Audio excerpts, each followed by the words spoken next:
Hello and welcome back to Serie A Spotlight. We're your hosts Jake and Matt. You know what time it is!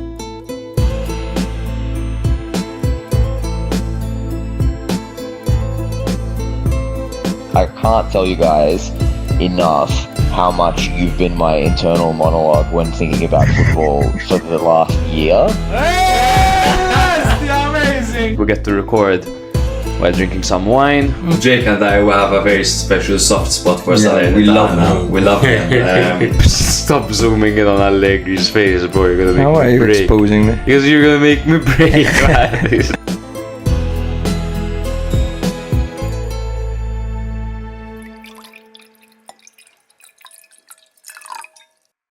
Hello, and welcome back to another episode of Serie A Spotlight. We're your hosts Matt, And Jake. and this is episode number 153, where we get to cover all the happenings of match day 15. I don't know why I did the intro like that, but fuck it, I'm the host. It is what it is, bro. Yes, sir. Goal of the week. A very difficult one this week. So there was one that was very unorthodox and unusual, right? There was Oristanio's goal from a corner. However, You mean Raimundo and the wind elements that got that goal? Exactly, bro. We can't give it to him because it was mostly the wind that led to that. I really enjoyed Pobega's goal with Castro's flick on. Some lovely goals all round. However, I think for me it has to be Isaacson, right? I think it has to be Isaacson. I think there were goals that, because of cute little details, I enjoyed more. DiMarco's as well. Like the Pobega one, like the DiMarco one, like the Barella one. Yeah. How he sent the defender sliding into another dimension. Not to mention that perfectly weighted assist on the volley by bro. Mkhitaryan. Yes. Amazing. But I think you have to give it to Isaacson considering the stage. And this is where we disagreed though, because I really liked Colombo's goal against Hellas Verona. The volley that just so low and right into the bottom corner past so many bodies. That was a lovely goal. You always like to see a free kick that hit the wall, bounce back to the player, and they're just like, fuck it, and they hit it again. Yeah, and he hit it so intelligently as well because he went low, hard, and he placed it. Usually you see those, like I think this week we saw Theo Hernandez high, wide, and not at all handsome, right, with the long range effort. But that's how you're meant to go at it, man. It's true. But Pobega, Colombo has never hit the ball orthodoxly. He always finds a different way to do it. European update before we get into everything. You'll find that hopefully our episode will be 2 hours on the dot, or a little bit shorter, because there's a fantastic game between Atalanta and Real Madrid that I cannot wait to watch. That is tonight. Atalanta are going to want revenge there after the Super Cup. Yes, that sir. was, I think, Mbappe's last good game. No? Literally, bro. They're saying Mbappe's the worst thing Florentino Perez has ever done. I mean, harsh. Early sensationalist bullshit, to right? be honest, yes. When it comes to the balance of the team, they just signed it's a bunch disaster, of left wingers. Right? Yeah. Leverkusen Inter is another interesting one. Tomorrow there is Juve against Manchester City. There's Benfica against Bologna. There's Milan versus Red Star Belgrade. On Thursday there's Roma versus Braga. Personal favourite here, Ajax versus Lazio. That's going to be an exciting watch with Jordan Henderson in midfield. And Fiorentina versus Lask, the Austrian Lask, also on Thursday, because Thursday nights are Europa and Conference nights. Indeed. Exciting fixtures. Very excited for Atalanta against Real Madrid tonight. We'll be watching Milan Red Star tomorrow, of course. Keeping an eye on the other games, on Juve City particularly. Very exciting game for the neutral over there. Yeah. Of course, we have our Milan commitment, so we'll be watching that. Unless they're at different times. I haven't checked the time. No, I think they're both at 9, if I'm not mistaken. And we also have to mention, guys, a little bit of an update when it comes to the Coppa. Fiorentina did get past Empoli on penalties, where Moise Kean even missed his penalty over there. Empoli threw in the derby. And Lazio got past Napoli with the score of 3-1. Both teams went out with their second teams. I think Lazio still maintained a few of their top players, but Napoli changed absolutely everything. I guess Conte's idea over here was to concede when it comes to the Coppa Italia and then beat Lazio in the league, but Lazio have made it 2 out of 2 against Conte. Incredible. Season. And the first game saw Tijani Noslin scoring a hat-trick. Yeah. And then in the second game, he gave that perfectly weighted ball to Isaacson. What a week for him. What a week for him. What a Absolutely sensational. But what a week for the Esposito brothers, bro. Yes, all 3 of them. Not to be confused, because I know a lot of you get confused with the Menendez brothers. Those are the ones that are in prison. There's the whole series. Don't confuse them. Exactly. Yes, we have Sebastiano, of course, who we know very well. He plays for Empoli. He scored 2 goals in a 4-1 win over Hellas Verona. That's 6 goals in all competitions this season for Sebastiano. Salvatore scored twice. For he scored Spezia. twice, yes, and got 1 assist for Spezia in their 5-0 victory over Cittadella. Not to mention Pio, who got 1 goal for Spezia, of course, in their 5-0 win over Cittadella. Just if you're wondering how they're doing so far, Sebastiano in the league in Serie A has 4 goals, 1 assist, of course, 6 goals in all competitions. In the league, he started 11 games. And he has 4 goals. Salvatore has played 16 games with Spezia, scored 5 goals and got 7 assists, while Pio has 14 games, 8 goals and 1 assist. They're doing very well this season. Excellently. This is their breakout season altogether. Right? I'm glad they're syncing up, just like women's periods sync when they spend a lot of time together. Their goals are syncing. Thank you, bro. Thank you. A little bit of an update regarding our fantasy standings. I say as you take a sip of coffee. Yes. So, I'm not sure what the pun is here. Thiago Motta. Thiago Motta. is in first place. He's always keeps it fresh, Joey D. Joey D is killing us. Yes. And every week he's changing his name just to hear his joke on the podcast. It's true. It's amazing. It's true. He's a legend. Thiago Motta. Where is he? Where is he? Where is he? Cut the bullshit. Where is he? First place. No. Where is he, bro?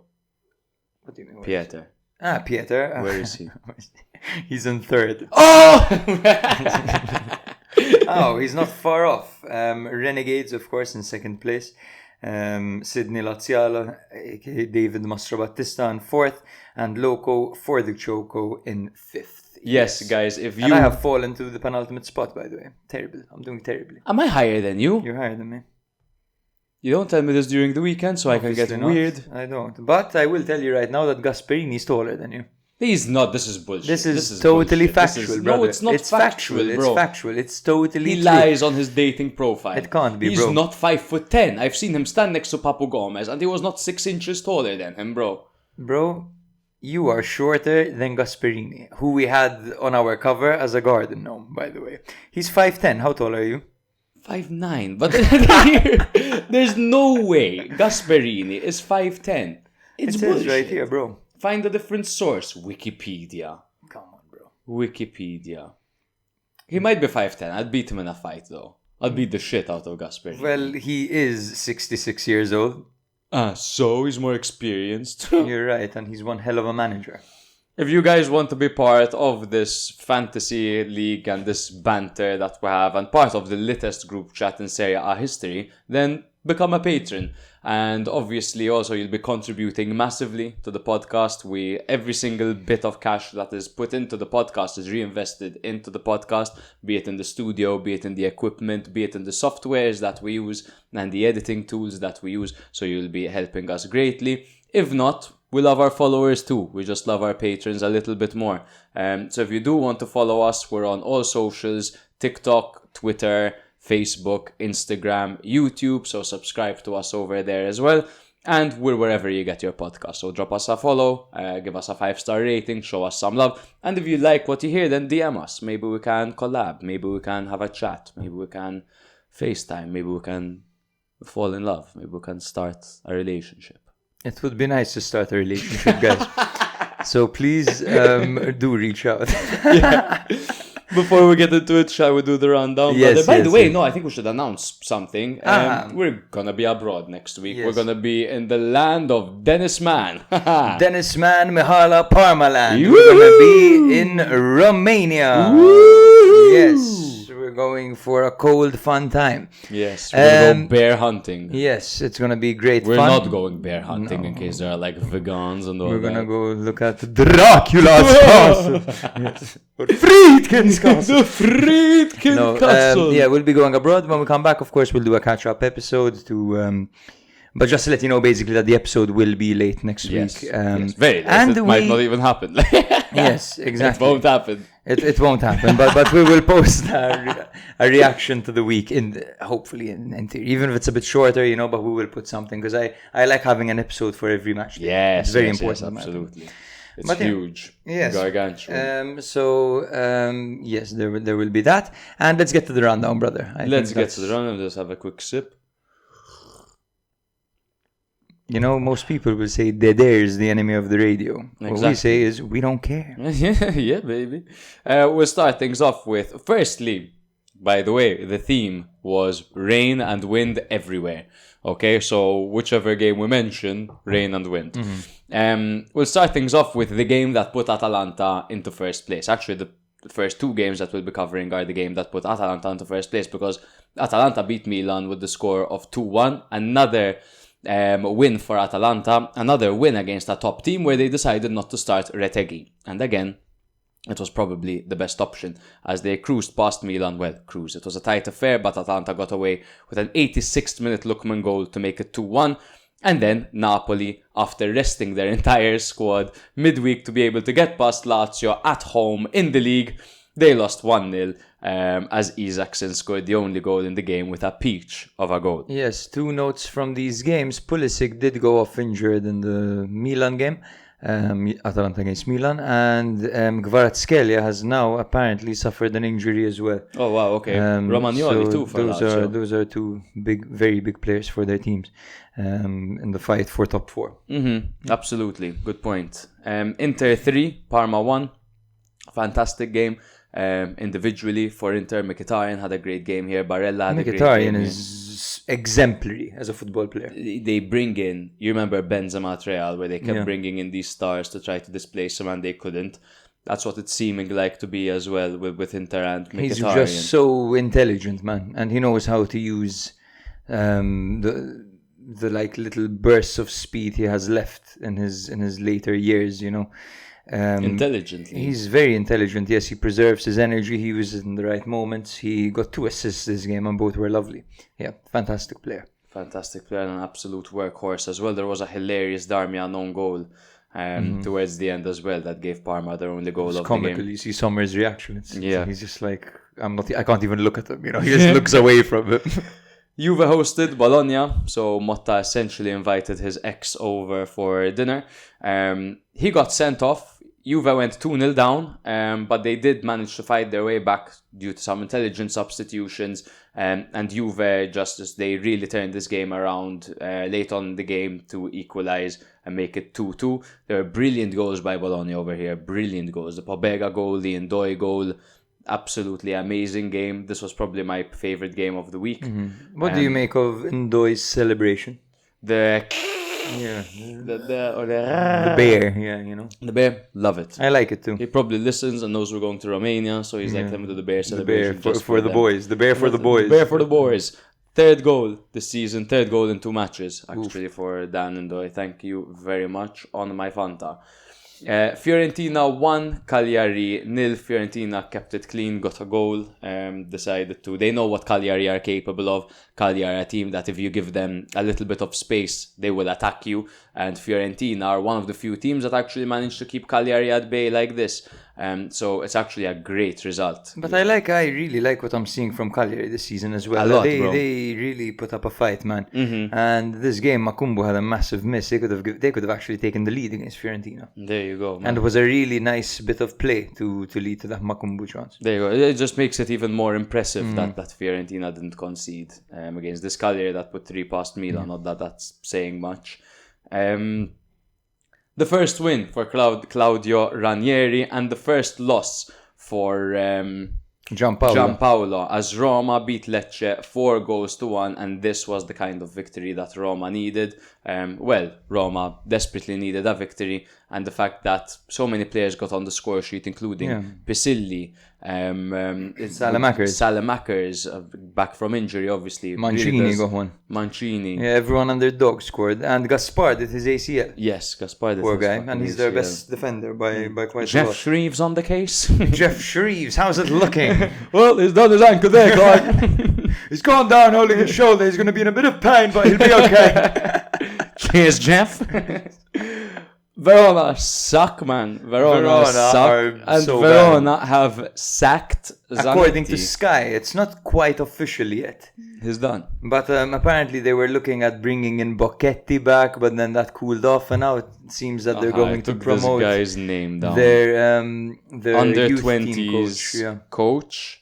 Before that, he was the manager of a Serie D club. His name is Paolo Sammarco. Yes, and the idea is for him to shake up the players in the dressing room. Yo. Talk about desperate. Huh? Yo, that sounds kind of sus. He's also just like 41 years Now, old. this bro, to me, going into Retiro and spending all week focusing and preparing for a game to go out and concede 4 goals, or was it 4 or 3 in the first half?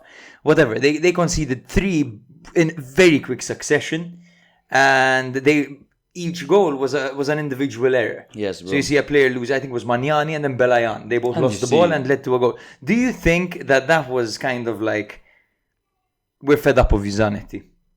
Do you think it was like a protest, kind of protesting the Retiro, not giving your all? I don't think so. I think they're burnt out to the ground in fucking Retiro. This is what I dislike about Retiro. It's clearly that they're using the same formula over and over, and the same mistakes that lead to the same goals, bro. Why the hell do they keep... And we've said this before in other games.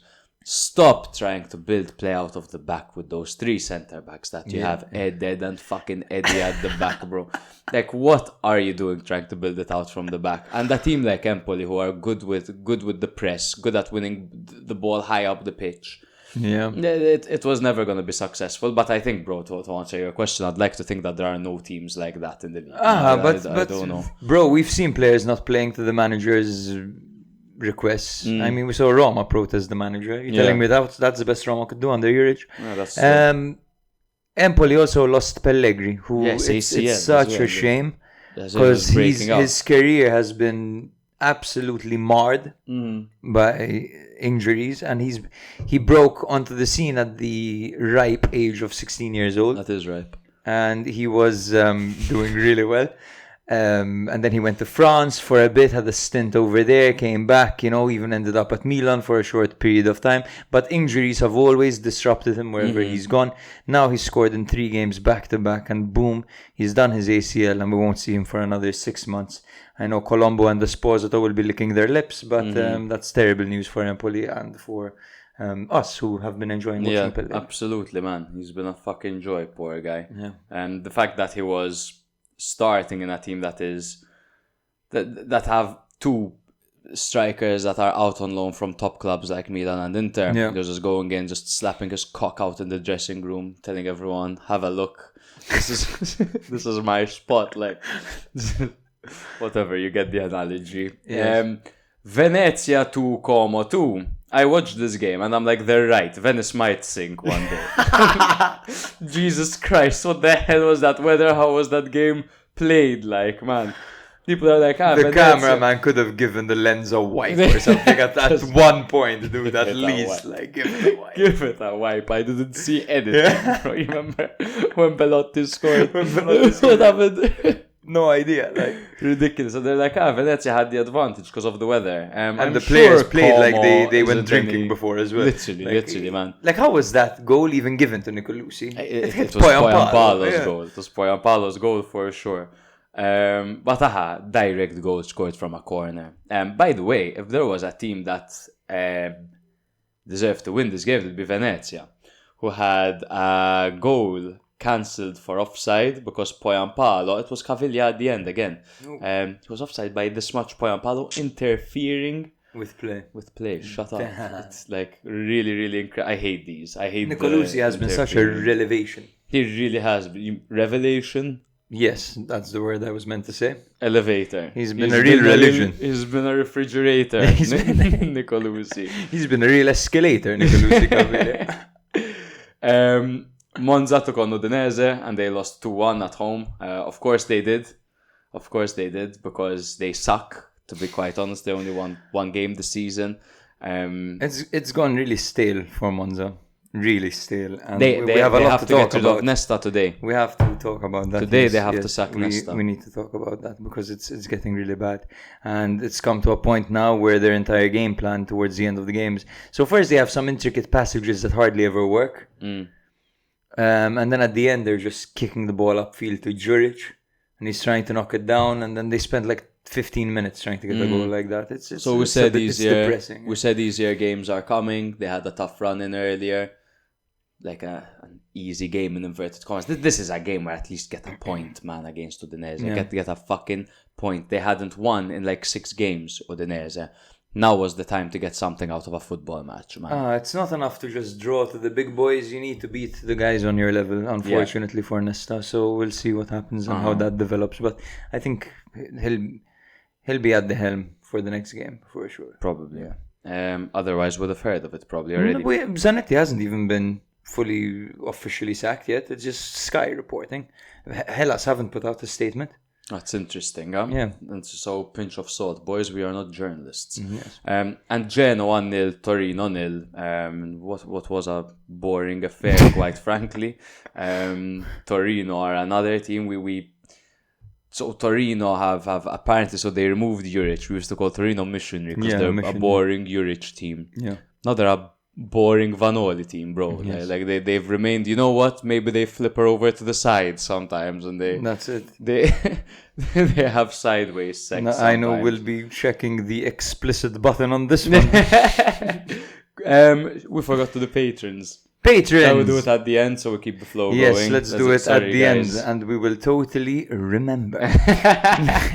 But thank you to our patrons. We love you, and we do have you in mind every time we're recording. Absolutely. This is for you guys. Absolutely. Go. So, yes, we'll start off with Atalanta-Milan. Of course, Atalanta hosted Milan, and they proved once again that they are indeed Scudetto contenders, as they looked the better team in this one to win their 9th consecutive Serie A game in a point to take them up on top of the table with 34 points. Hence, Dea 34 written on the rocket ship with Lookman in it as the cover art, and the most childish drawing I've ever drawn in my life. So Atalanta lined up in a 3-4-1-2 formation with Carnesecchi in goal, Jim Sitihian and Kolasinac as the formidable three at the back, with Bellanova and Ruggieri on the flanks, Derun and Ederson the midfield double pivot. The fantastic midfield double pivot. Yes. Ederson was incredible this game. He was incredible. I thought Ruggieri was like one of the best players on the pitch as well. Pasalic was in the hole behind De Ketelare and Adamola Lookman. Of course, with Gasperini once again surprising everyone by benching Reteg. It seems like he has so many tricks up his sleeve this season, Gasperini. The gnome who's taller than Matthew. 4-2-3-1 for Milan with Manyan in goal, Theo Hernandez, Chao Gabbia and Royal at the back. Reinders and Fofana as a double pivot with Musa on the right. Piole Madonna. Fonseca's favorite trick, Musa on the right. Yes. Leao on the left, Pulisic in the hole with Morata up front. Pulisic did, of course, go off injured. Now, the game began very explosively, to be honest, from both sides, and was quite end-to-end. Within the first 15 minutes, there were many chances, with Pulisic and Pasalic both having a crack each. Milan briefly thought they had taken the lead in the first half through Morata, but the goal was rightly ruled out for offside. It was a lovely finish, lovely cut-in and finish by Morata, but it obviously did not count.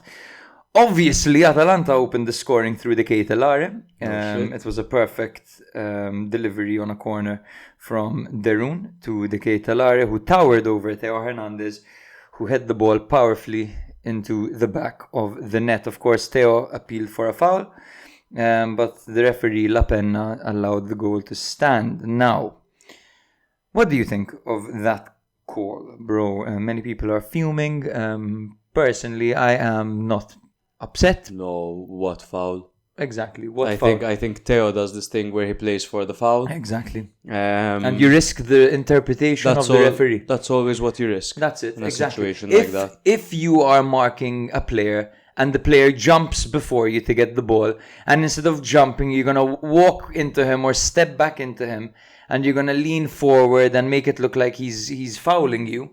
If the referee falls for it, good, nice, all right, good job, it's okay. If the referee doesn't fall for it, you risk conceding. And Theo Hernandez at his level and with his reputation and through all the heat he's had this season, that's the last thing I'd expect him to do at this point, man. You know, like put in a bit of a shift, man. Get people to stop talking about you in this way, man. And it's you know, like what, bro? The 9 millionth goal Milan have scored, and they're all with the a cross same, man. To his side. He looks so half-assed, man. I've never seen Leao look this half-assed as Theo has looked this season. Everyone talks about Leao's attitude because he walks with a bit of a swagger. Theo has looked indifferent all season. That's true. So far, he had a lovely weighted ball, all right, and during the build-up of Milan's goal.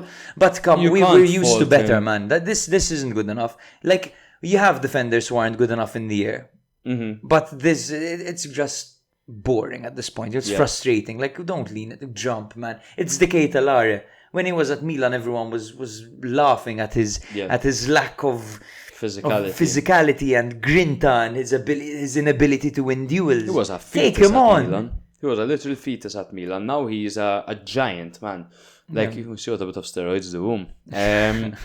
No, but what an impressive leap it was. It was an impressive leap. Who, he did use Theo for a bit of leverage, but he didn't jump, of course. So what do you expect? If you were to tell me that De Ketelare was capable of giving a towering, powerful header like that when he was at Milan, I'd tell you bullshit, because he's too frail, he's too weak, he's too scared, he's not confident enough, but a completely different beast for Atalanta, and he out-jumped Theo, out-muscled Theo.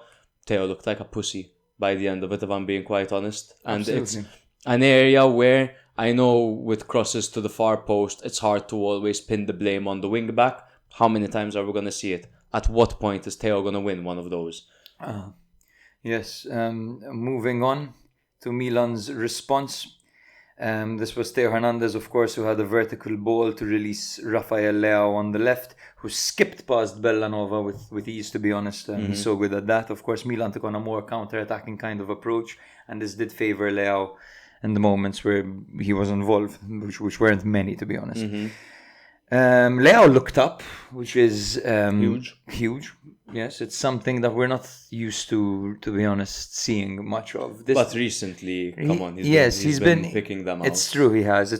And this, in my opinion, was impressive as an assist, because he looked up and he played a perfect ball to Morata, and Morata was never going to miss. That's his bread and butter, as we often say. Great goal there. Morata, of course, showing what a leader he is, running straight up to Leao, giving him all the plaudits for the goal, all the credit. And Milan looked like they were back into it. Not looked like they were back into it. And halftime, whatever. For the second half, it was anyone's game. Yeah. For the majority of it, there was a period where I thought Milan, where the Atalanta really fell back in the second half, in my opinion. The second half was Milan's. Really. And then, of course, yes, it was the 87th minute. Of course, Milan held on for quite a while, but they couldn't really threaten Atalanta, especially after Pulisic's injury, man. Pulisic's injury affected, because Pulisic went down injured. And this is something we've spoken about on this podcast before. When you play Loftus-Cheek in a creative role, and you have Musa on the right, you're missing out on... You have two offensive positions with players who don't thrive offensively. I think the move to make when Pulisic went injured would be to drop Musa in midfield, where he's capable, not bad, and bring on Chukwueze, Okafor, something, man, someone more direct. I don't like this Loftus-Cheek in the hole, man. I don't like it. And the second he came on, Milan looked like they were a man down. I thought Milan looked like they were a man down with Loftus-Cheek. Literally, I think the idea with having Loftus-Cheek in that role, I don't think you could directly consider him as a trequartist instead of Pulisic. I think him and Reinders really swap around in that position. And I think with Loftus-Cheek on the pitch, Reinders often finds himself in situations where he's behind the striker, which favours Reinders, of course. But like you said, for the most part, Milan have 4 positions out of so they've got Musa and Loftus-Cheek that don't thrive anywhere near goal, to be honest. You've got Leao, who is not central but rather wide and cutting the ball back, and Morata that can misfire quite a lot. So all of a sudden, that formidable front, whatever of Milan, doesn't look so formidable at all. Yeah, and it's not like, I'm not saying that he had a terrible game, Loftus-Cheek, but it's just the fact that you don't have anyone who can really take on a man except for Leao. Yeah. I agree. It should have been Chukwueze. It should have been an offensive player, an offensive threat, a direct player. Ruggieri was really bombing forward. Yeah. Chukwueze would have been perfect over there and slot in. He just did so well against Sassuolo. I know, okay, Serie B team, whatever, but they're Serie A regular nowadays, Sassuolo. They're technically a Serie A team in Serie B at the moment. They'll be back next season, I don't know. Whatever, that was it. And then, of course... But I think Musa, to be fair, I am liking Musa in that role. He's alright. He's useful. But if Pulisic is in the 10, it's great. It's great. If you have Loftus in the 10, I don't like it personally. And just one more thing. Did you notice Loftus-Cheek at a point dislocated his finger? Yes. He got it popped back into place and he went back and continued playing. He looked in agony, bro. That's one of the worst. Agony, like. He just walked off. I think it was dislocated. He was covering. He was holding his finger like that. They yanked it back in, and he went back out. That of course I like to see. And then yeah. In Maltese we call that a mimmi. And then of course in the 87th minute you said before, pin the blame on the fullback. We can pin the tail on the donkey in this case, as of course another set piece came in. And Reinders and Theo allowed the ball to be flicked across goal. Emerson Royal, the donkey in this case, of course, nowhere to be seen, letting Lookman attack the back post and scoring from very close range, to the point that Manyan's reflexes were alright, but like his arm was behind the line. There was nothing Manyan could have done. No, absolutely. For me, it's not even Emerson's fault, this goal. Granted, he lost his man, okay, but how do you allow that header to be won at the front post? I agree. You have 2 men on it. You have Theo and Reinders, and Reinders kind of got a touch to it. No, he kind of flicked it back, if I'm not mistaken. I think that goes on Reinders. It was very soft defending. It was going directly to him. He could have done much better. That is on Reinders, and that's because in the last episode we said at the moment he's the best player in the league. Yeah. That's why that happened. I think he should have been way more commanding in that area. And no, nothing Emerson can do. I think it's a problem if you look at the past 3-4 seasons with Milan, with Pioli, with Fonseca. How have Milan never improved with defending set pieces? They simply have never improved. And you can have fucking big, tall players that trying to win headers and whatever, but no matter who the opponent is, they can't seem to defend their corners. You remember? To me, this looked zonal again. Zonal defense. 2 examples on that second one. On the fact that, like, the flick on, was it Reinders or was it Theo? They were both marking, like, they were surrounding the player, but not directly on him. Emerson Royal wasn't following his man. He was probably covering the area. Yeah. But what a weapon, right? This is for Atalanta. What an absolute weapon, these set pieces. Of course, they can certainly whip them in. Rome particularly, who's brilliant from these set pieces. And I guess one of the ideas behind playing the Ketelare over Retegui, or dropping Retegui and just playing with the false 9 forwards kind of thing. Part of the reason the Ketelare was higher up the pitch was for sure for the aerial duels from set pieces or from open play to the back post, especially since he's on Theo Hernandez's side. Gasperini knows that that's a weak point. Because you get the best of both worlds. You get a player who can beat Theo in the air comfortably, as you said, and a player who's capable of disrupting the defensive line through his technical ability. Yeah. Something which Retegui isn't particularly strong at. Retegui is a proper 9. So Milan's defense lacked confidence, even though I thought this game they were alright. No, defensively, apart from the set pieces, you couldn't. Exactly. Atalanta didn't score from open play. I like this partnership, man. I like Thiago, Gabbia. They're both very physical. They're disciplined. Gabbia is a good leader at the back. Thiago seems to be doing well. So yes, but the idea I think was for CDK and Lukman to stretch the defense as much as possible, to try to trick them as much as possible with Pasalic kind of like making these dummy runs in the middle and all that, and Ederson of course just causing havoc. You mentioned something before. You said Milan were better in the second half. I'm not sure I agree with you. Milan had more possession in the second half. They had more of the ball. But I can't recall Milan even threatening in the... No, I wouldn't say they threatened. I think in contrast, perhaps, Milan weren't better in the second half. Milan saw more of the ball in the second half. Milan dictated the tempo a little bit more in the second half, to the point that obviously when Milan were on the ball, I didn't feel like Atalanta could do anything because Milan had the ball. Now, I do think that in this game, having the ball isn't a major success, because I was hearing people saying, wow, Milan got battered, they looked worse in this game, why can't they win the ball back, blah blah blah. Milan were obviously playing a counter-attacking system over here. What Atalanta did to trigger that in the second half is they allowed Milan to have more of the ball. I think that's it. So I don't think it's a matter that Milan were better in the second half. I just feel like they were less threatened perhaps in the second half. Manjan had to make 4 saves. Granted, of course, there's the part where Milan had to push for a winner, but that was beyond the... It was open in the second half, but bro, at a point it was... I was genuinely saying, I don't know where this game's gonna go. It was more open. In the first half, you could see that it was Atalanta that were the most threatening team. In the second half, I did feel as though they went a little bit stale, and I don't think it was Atalanta's best performance at all. I think Atalanta... It was a tough game for them. I mean, Milan put up a fight, Manjan had to make 4 saves. Big whoop, kind of thing. None of them were... In the second half, the one on Retegui was a massive save. On the counter from when Milan were getting an equalizer, when they were trying to get an equalizer. Yeah, fair enough. I mean, it's just so demoralizing, bro, from our perspective. At this point, this game doesn't even confirm anything for me.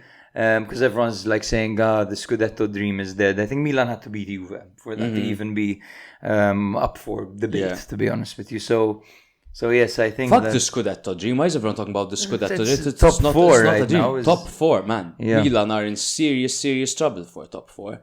I think it's far from a guarantee that Milan are going to make top 4. People are talking about it as though Milan are for sure going to bounce back and Milan are for sure going to make top 4. I don't see it, bro. I think that Milan have a solid basis. They have so many promising signs. They are being let down by individuals too often. But why do you say individuals? Because if you're going to concede 2 goals to Atalanta on set pieces, if you are going to concede 3 goals to Cagliari, and you look at the nature of the 3 goals and the fact that the fullbacks could have been doing better, or Loftus-Cheek could have been closing down his man, and all these things. Structure, though, man. That's structure. It's not I think individual. It's That's a learning curve. For most, it's a learning curve to the new system. But the more I watch Fonseca's Milan, the more intricate passages I notice, the more ideas I see, the more I kind of see the players becoming more familiar. Reinders is really growing into it. Fofana's doing well. He's losing the ball a bit, like trying to play these direct passes and putting us in danger, but they are growing. And of course, this is going to need time. It's a new system. It might take 2 seasons, 3 seasons to see it work. That's how it used to be back in the day. Now the instant fucking need for results is kind of skewing our ability to kind of to assess a manager properly, But I don't think it's... I think, for example, right now, bro, Theo should be nowhere near the bloody starting 11. I'm sorry. I'm sorry. I know he's Theo Hernandez. I love Theo Hernandez. I love the Theo Hernandez. Terracciano. But then that's the problem, Sorry, but Terracciano is at least going to commit to the structure. He's going to play. He's going to do what Fonseca wants him to do. But I'm not saying Terracciano's better than Theo, but when you have a player who's setting such a bad example, who's honestly disrespecting anyone who paid to watch the game at the stadium, man. If you paid to go and watch Milan and that is what the player is giving you out there, your star man, he's disrespecting the entire fan base by playing like that, man. And you can fucking... defend him all you want. I'm sorry, but it's clear to see that Theo has not been to standard this season. He hasn't been to standard. It's not that he's been bad. He hasn't even been to standard. He's certainly not captain material. No, he's wearing the armband as well. Should be no. I don't know, man. You solve one problem, you get another one. You know, Leao's looking great nowadays, and now you have Theo, the other freaking. Okay, let's calm down. It's so frustrating. The only captain in this team is Gabbia. I don't think it's individual errors, though. I think, sure, whilst Theo could definitely be better at inserting himself into these duels, into these challenges, and let's be real, he's never been a defender that is great at defending. He's almost like a cheat code. It's like having Dash from The Incredibles on the left-hand side. No, but we saw... last season though we did see Theo Hernandez take a massive into centre back and all that. But he took a massive step forward when it came to his defensive abilities. He looked much better. That was form, clearly. That's form. If he had one good season defensively, everything before that he was shit defensively, and now he's shit defensively again. It was since form. He's been at Milan. His first season at Milan was his poor one defensively. Other than that, he didn't stand out like he's standing out right now ever defensively. He had a few seasons off games here and there, but no, he often has off days, Theo, when it comes to defensively. He's just always, it's excused because it's Theo Hernandez, just like it was at the start of the season, up until around this moment. Bro, this point, it's every game. A few episodes ago, I said these crosses that Theo isn't capable of getting to the far post, Milan need to come up with a solution for it. I said that on the episode, and one of our patrons, Alan, messaged and said that is a defensive issue by Milan, not singularly by Theo Hernandez. I believe he gets away with a lot because everyone is aware of his quality, because he's world class, kind of thing.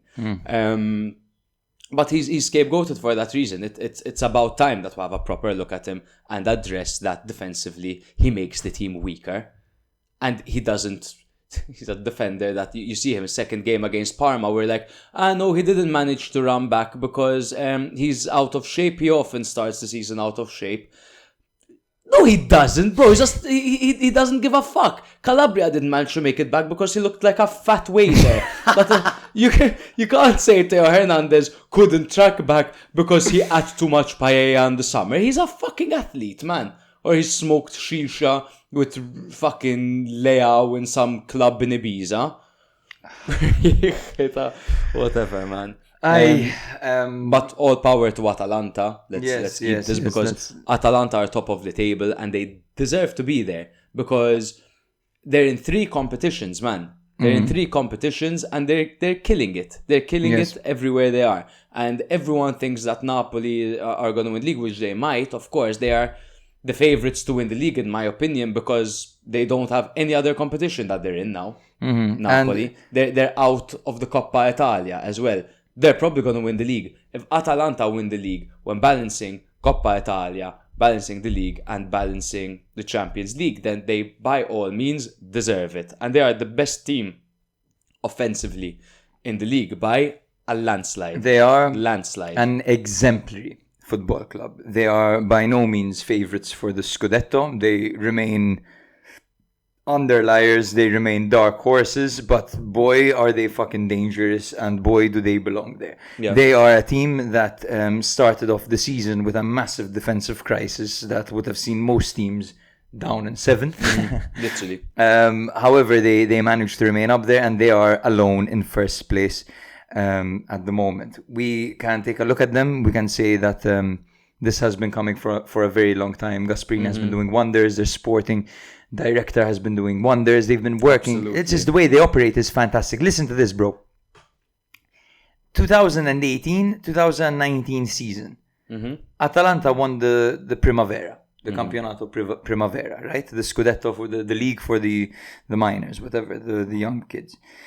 This was their team. Look up where they are now.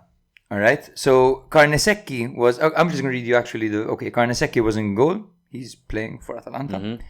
Kulusevski was there. He's at Spurs. Amad Diallo was there. He's at Manchester United. Caleb Okoli was there. He's at Leicester. Colpani was there, he's at Fiorentina. Cambiaghi was there, Bologna. Zortea, Cagliari. Piccoli, Cagliari. Del Prato, Parma. Colli, Young Boys. And Rodrigo Gut, who's at Fortuna Sittard. All of them having excellent careers. You know, I mean, they're all playing in the top division, top level football. Got the money they've made from the money they've made from these guys, the talent that they produce, the fact that they managed to ship them out and actually remain so strong as a football team. The fact that they lose so many important players, they lost. I mean, think about it, man. Scalvini out, Scamacca out, Lookman trying to force his way out and then having to be reintegrated, and he's one of their best players. He is their best player as a star man at the moment. Just the way they operate, man. You know, buy low, sell high, all that. In fact, Tim asked us a few questions. He said, Tim is our patron. Shout out to Tim. Atalanta are fucking flying, and the domestic fixtures coming up are relatively straightforward. What is their wage bill like compared to the rest of the top 6 teams in Serie A? So we have to look at the top 6 right now. So we have Atalanta, Napoli, Inter, Fiorentina, Lazio, so Juve. Napoli 82.9 million, Inter 141.7 million. They have the most wages, Inter, because of the free signings probably. Fiorentina 61.6 million. Lazio 68.2 million, Juve 111.7 million, Atalanta's wage bill 59.2 million. They have, so Fiorentina, Lazio, Napoli, Roma, Milan, Juve and Inter all have a higher wage bill than Atalanta. That's crazy. It is, it's absolutely insane. You know who the lowest is, wage bill? Lowest wage bill, Cagliari. It's not Cagliari, Oh, it's wow. very close. Parma? No, not Parma, certainly not. It's Hellas Verona. Shocker. 18 million. Followed by Venezia, then Empoli, then Lecce, then Cagliari. Okay. But they're all, it's like for 5 million euros apart. But yes, and then Tim asks, is Gasperini from Bergamo? He had a bunch of interest this summer, did he not? Love that he stayed in Bergamo, but what kept him there? Was Atalanta able to pay him what some bigger clubs were willing to pay him? So regarding his salary, I'm not sure if it's very high. You can check that in the meantime. But however, I do have a bit of history on Gasperini. Gasperini is from Grugliasco, I believe is how you pronounce this. Grugliasco. Yes, it's in Turin, in the region of Piedmont. It's about 9 kilometers west from Turin. In fact, as a youth player, Gasperini was with Juventus, and even he started his senior career at Juventus, despite not actually making any appearances over there. But yes, he had no previous affiliation with them. However, he joined Atalanta as a coach in 2016 and has been there since. And he described Napoli's interest in him last season, because when Atalanta won the Europa League, many people viewed it as the end of a cycle for Gasperini, the end of Gasperini's cycle. However, he decided to stay, right? In fact, I think even he was willing to go to Milan. I believe Gasperini. There were links last season. Before Fonseca joined, there were links. But I don't think Milan showed much interest in that. Yes, but anyway, I'm getting sidetracked.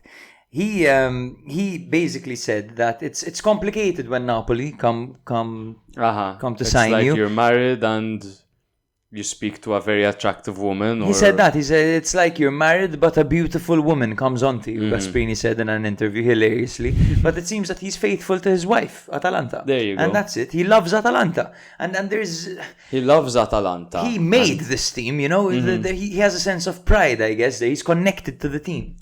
He loves the team. Number one. Loves his wife. Taller than Matthew. Taller than me. And he's just living the life. No, but 66 years old, more hair on his head than I've ever had in my life, by the way.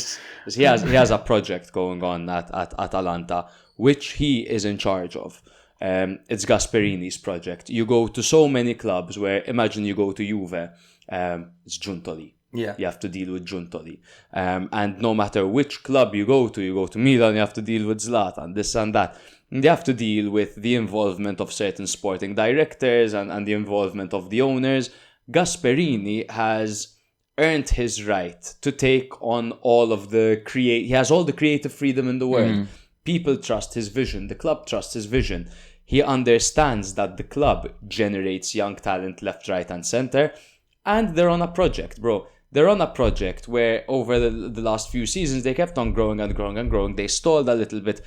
Then they won the fucking Europa League. What's next, man? You win the Europa League. Is he going to let that be the pinnacle? Or is he going to let that be the start of something even greater? The start of Atalanta being the best Italian team in Europe.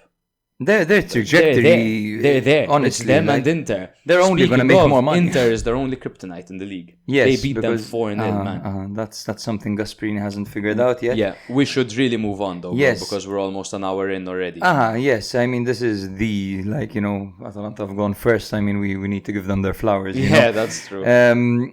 Just one more observation. Kosuno, every time he's in the attacking third, I have no idea what he's going to do. This guy is so unpredictable. He starts twisting and turning. Like, what the hell is this guy going to do?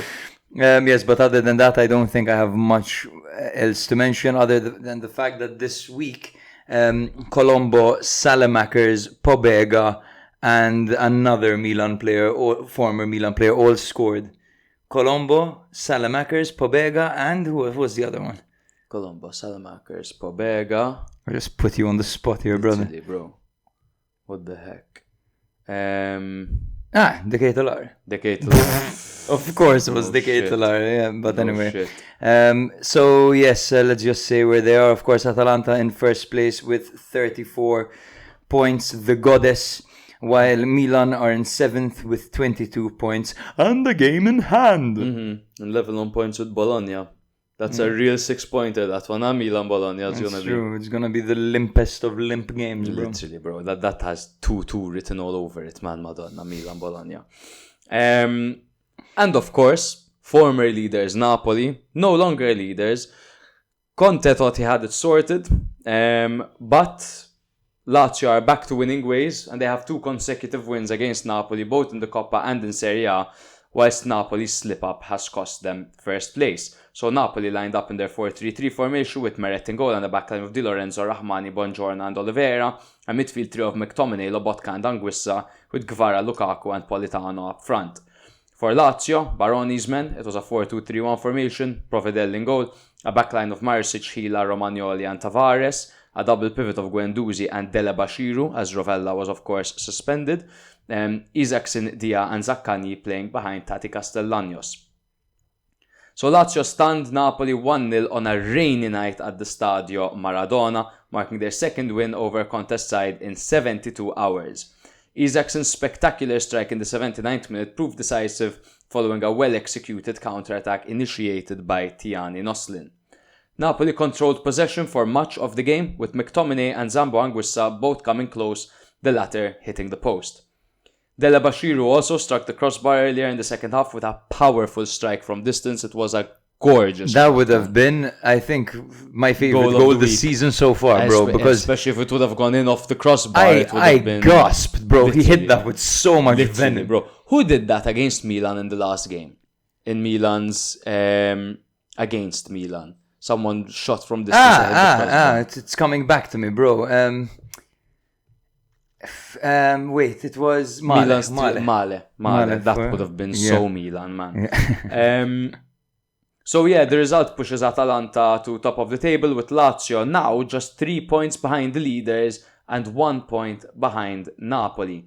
The first thing that I want to, of course, talk about is Conte rested all of his players. To be fair, Baroni rested, he made 9 changes in the lead up to this match. Where did Napoli go wrong with their approach? Because of course, Conte's the kind of guy that fuck every other competition.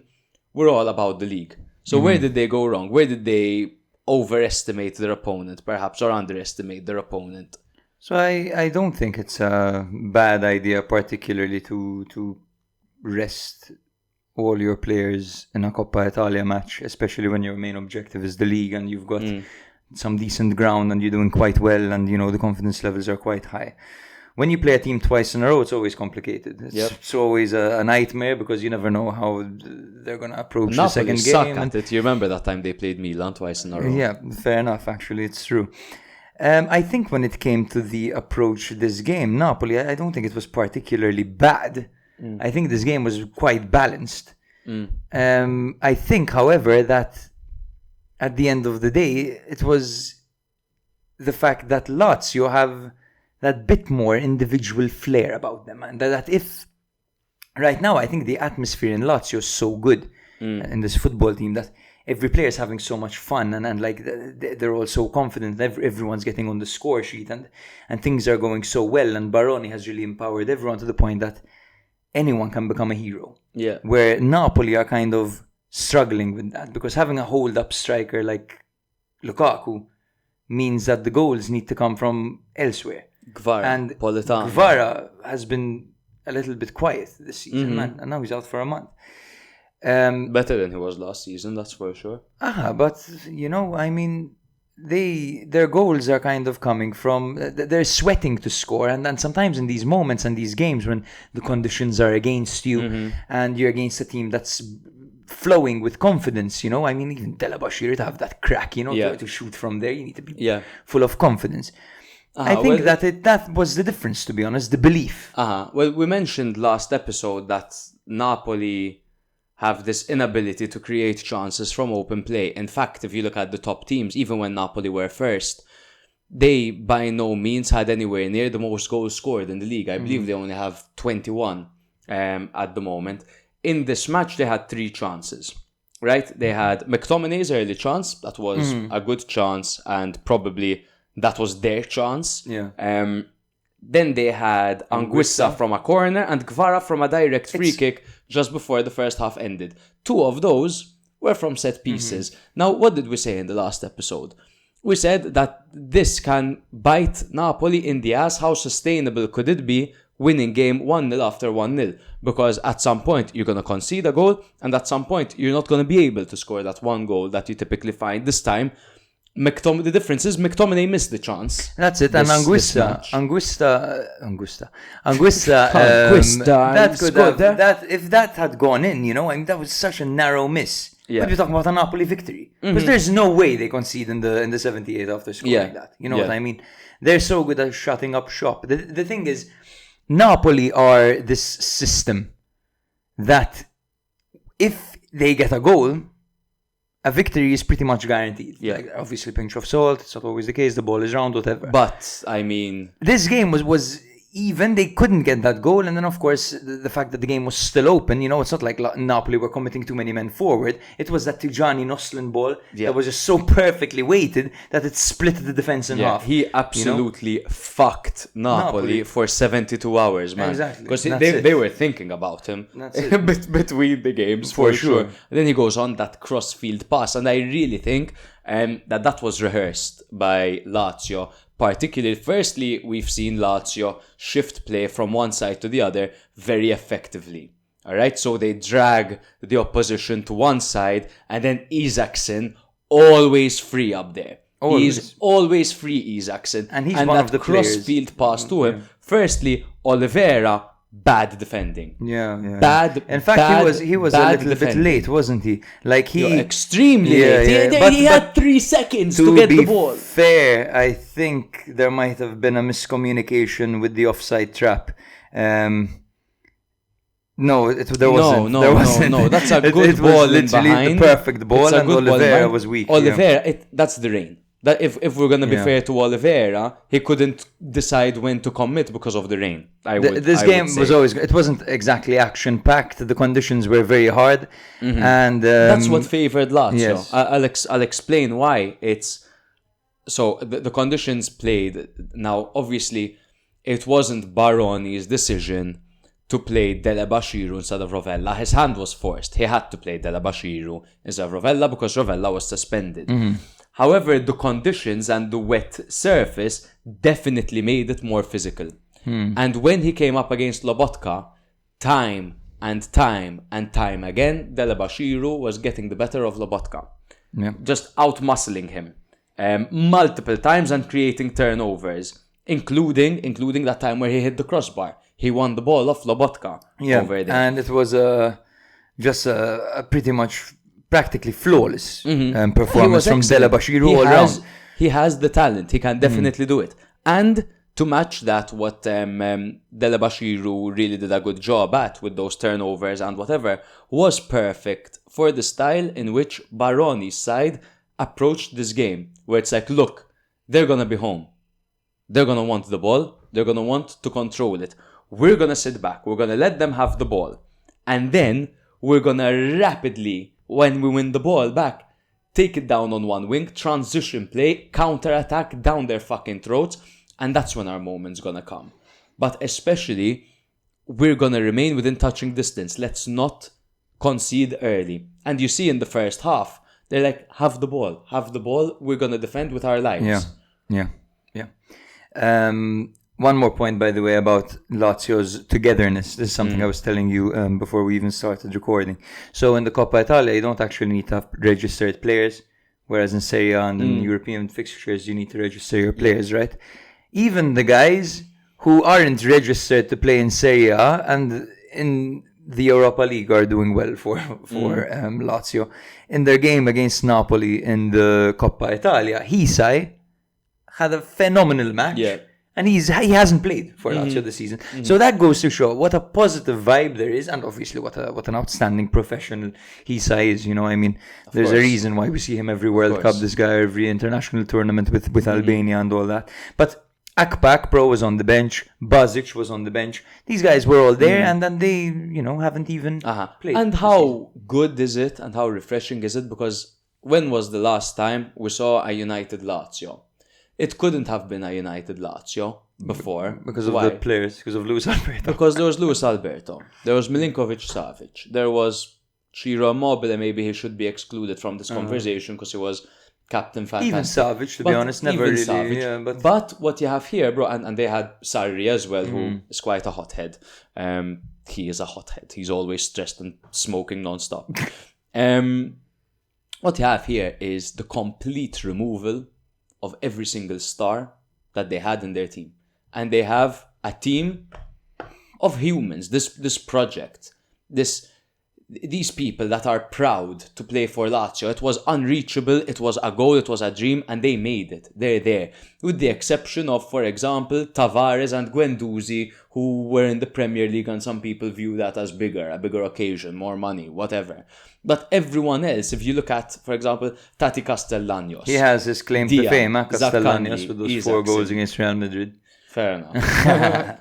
But yeah, you're right. I mean, they poached the best players from minnow sides. And they created a team. Bulayedia was playing in Serie B for Salernitana. You know, I mean, granted, he did well in Serie A before, but he had the whole thing where he was trying to force a move to Wolves, and he fell out and ended up playing in Serie B. Disrespect to Wolverhampton, who are a historic club. We will not forget. Zaccagni was Hellas Verona's best player. Yep. You know what I mean? Oh my God, you remember that Zaccagni? Of course. Guendouzi was a player in France, kind of on the decline, kind of. Decline. Well, he's definitely improved a lot with the ball at his feet. He was a bit of a donkey before, even at Arsenal. No, he was on the decline, but prior to his move to Lazio. Because he moved from Arsenal to Marseille. Yeah. I mean, you know, all these guys are underdogs, and that is what's so cool about this Lazio. From Spezia, you know. They're having fun. They're having a lot of fun, and loads, and they have the right manager for it. Speaking of managers, I just want to say the feedback that there were from the managers, because at the end of the day, do not underestimate what a battle it is between 2 managers. When there are 2 games in a row like this between 2 teams, the number one thing is the man steering the ship. The battle is very much between Baroni and Conte. And the fact that Baroni outdid Conte twice is fucking huge. But this is what Conte had to say. Lazio are not a meteorite. They are doing very well. Okay, it seems like you just kind of, I don't know, did you contradict yourself there? I don't get it. I'm not disappointed or unhappy. During this journey, there are some stumbles. There will probably be others. This is the team I want to see, but we need to have more quality in the final meters. And I think that it's fair. Yes. Up front, they've been struggling. Lukaku, great hold-up play, but he's not going to get them loads of goals. Politano has never been a 10-goal king. Gvara needs to kind of pick it up over there. I think they found a system that best suits Gvara. I think in the beginning, at the three at start the of back. the season with the 3 at the back, it wasn't really favouring Gvara. Conte made that adjustment. I think he has a lot more in the tank left to give. Baroni, on the other hand, said there's still a long way to go. I'm used to looking at the top when I start, but then I have to look at every step on the way, otherwise I'd fall flat. We can see the summit, but now we have to find the road to reach it. So why do I have to put unnecessary pressure on the team? We are strong and we work hard, so we must create our own path to try to stay with the best at this moment, as the table shows. So a very driven manager, doesn't want to put pressure on the players, acknowledges that, yes, we're looking at the top. We're looking at the top, we're excited by the top, but why would I put that pressure on my boys? And I think that is we had this debate recently, which one would you like to be? The one that says we're going to go win it, or the one that says we're definitely not going to win it? That's a perfect balance between both. Napoli sank to second place. They're on 32 points. That marks, to be honest, in their last 5 matches, 2 wins, 1 draw, 2 losses for Napoli. So their form definitely not as hot. Whereas for Lazio, they are in 5th place on 31 points, just 3 points behind Atalanta at this point, and level on points with Fiorentina and Inter. In their last 5 games, they have 4 wins and 1 loss. That 1 loss coming against, who was it again? The last game that they lost, Lazio. I'm pulling it up now. How am I forgetting this? Parma, of course, the 3-1. Crazy. Haj Mohammed. So it's safe to say that Baroni was Captain Phillips and Conte was Abdouali Mousse for this one. Yes, Abdouali Mousse. I have to Google his name. Yeah, you know he was like he was a nobody before. Eh? No, he's playing the name of the pirate who was. So the name of the actor is Barkhad Abdi. Barkhad Abdi. Yeah. Yeah. That was his first ever role. He was a cab driver or some shit. No, I don't know if that's incredible. sensationalist shit or whatever. Shall we move on? Yes. Over to you. Speaking of Parma, who won 3-1 last week, they lost 3-1 this week. Okay, now back to basics. so yeah, Inter lined up in a 3-5-2 with Sommer in goal, Bissek, Devry and Bastoni at the back, with Dumfries and DeMarco on the flanks, Barella, Çalhanoğlu and Mkhitaryan in the middle, with Thuram and Martinez up front. I think this is Inter's strongest 11 bar Pavard, right? In theory. Let me have a look. Because take a look at it here.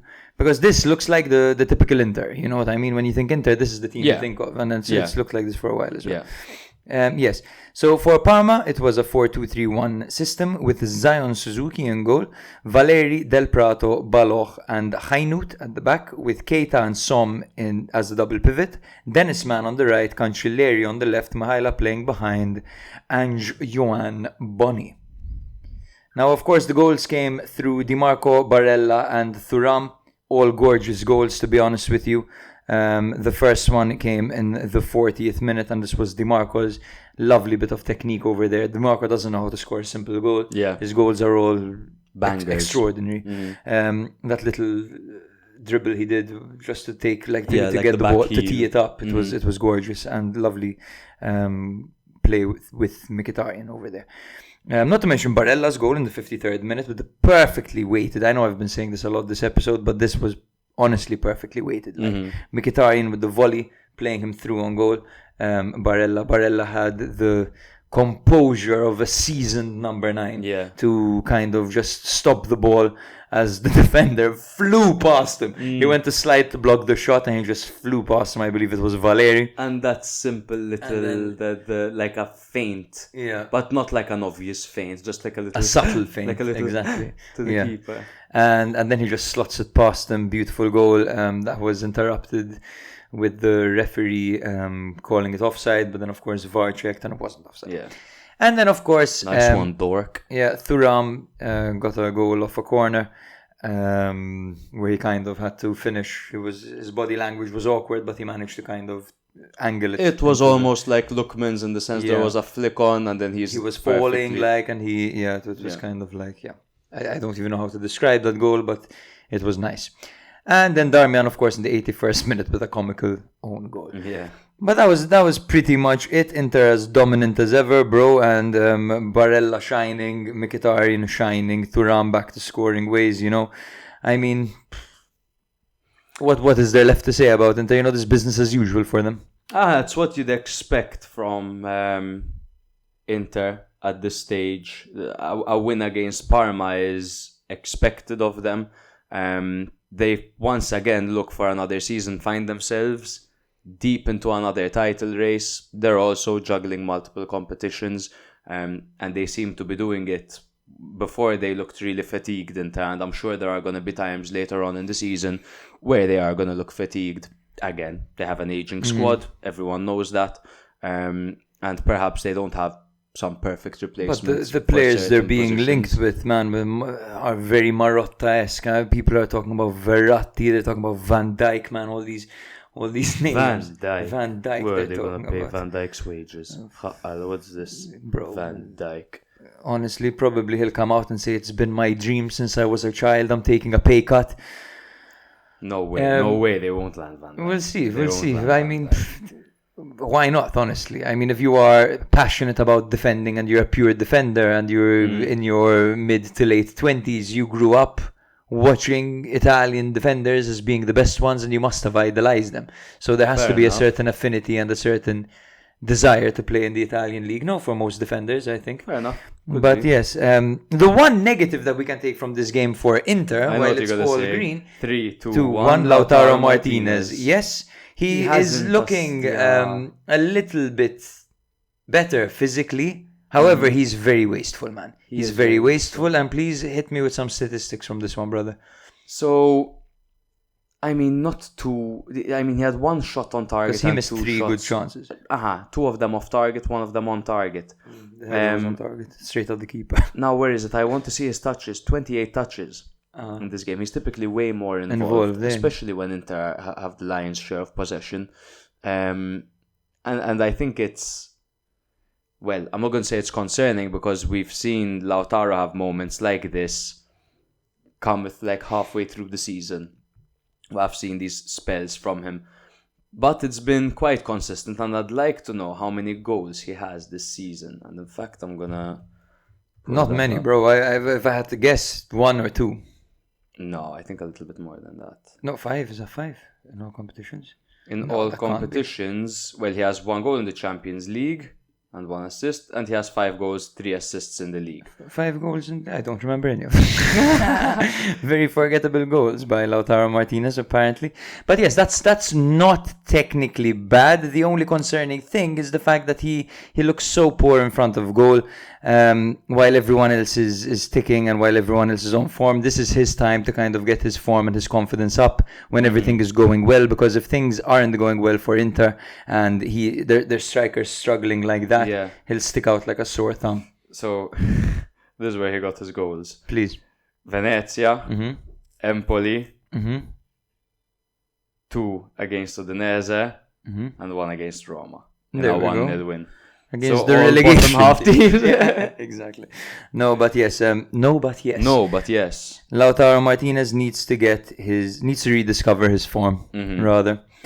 Parma, on the other hand, I don't even think they looked terrible in this game. They Obviously, tried to it's hard counter. It was kind of tough for them. Inter took them like a bit to get going. They of course had the penalty cancelled in the beginning through Lautaro Martinez. Baloch's injury forced him off as well in the early on, which kind of made things more complicated as well for them. So yes, I think when it comes to Parma, this was always going to be an uphill battle for them. They've just beaten a team in the top 6, so they're not going to lose much sleep over it. That's it. And I don't think, to be honest, there is much else to say about this one. Jump to a way more exciting game, to be honest. I think so. If you look at Inter, they have 11 wins and 2 draws in their last 13 matches. Ever since the loss to Milan.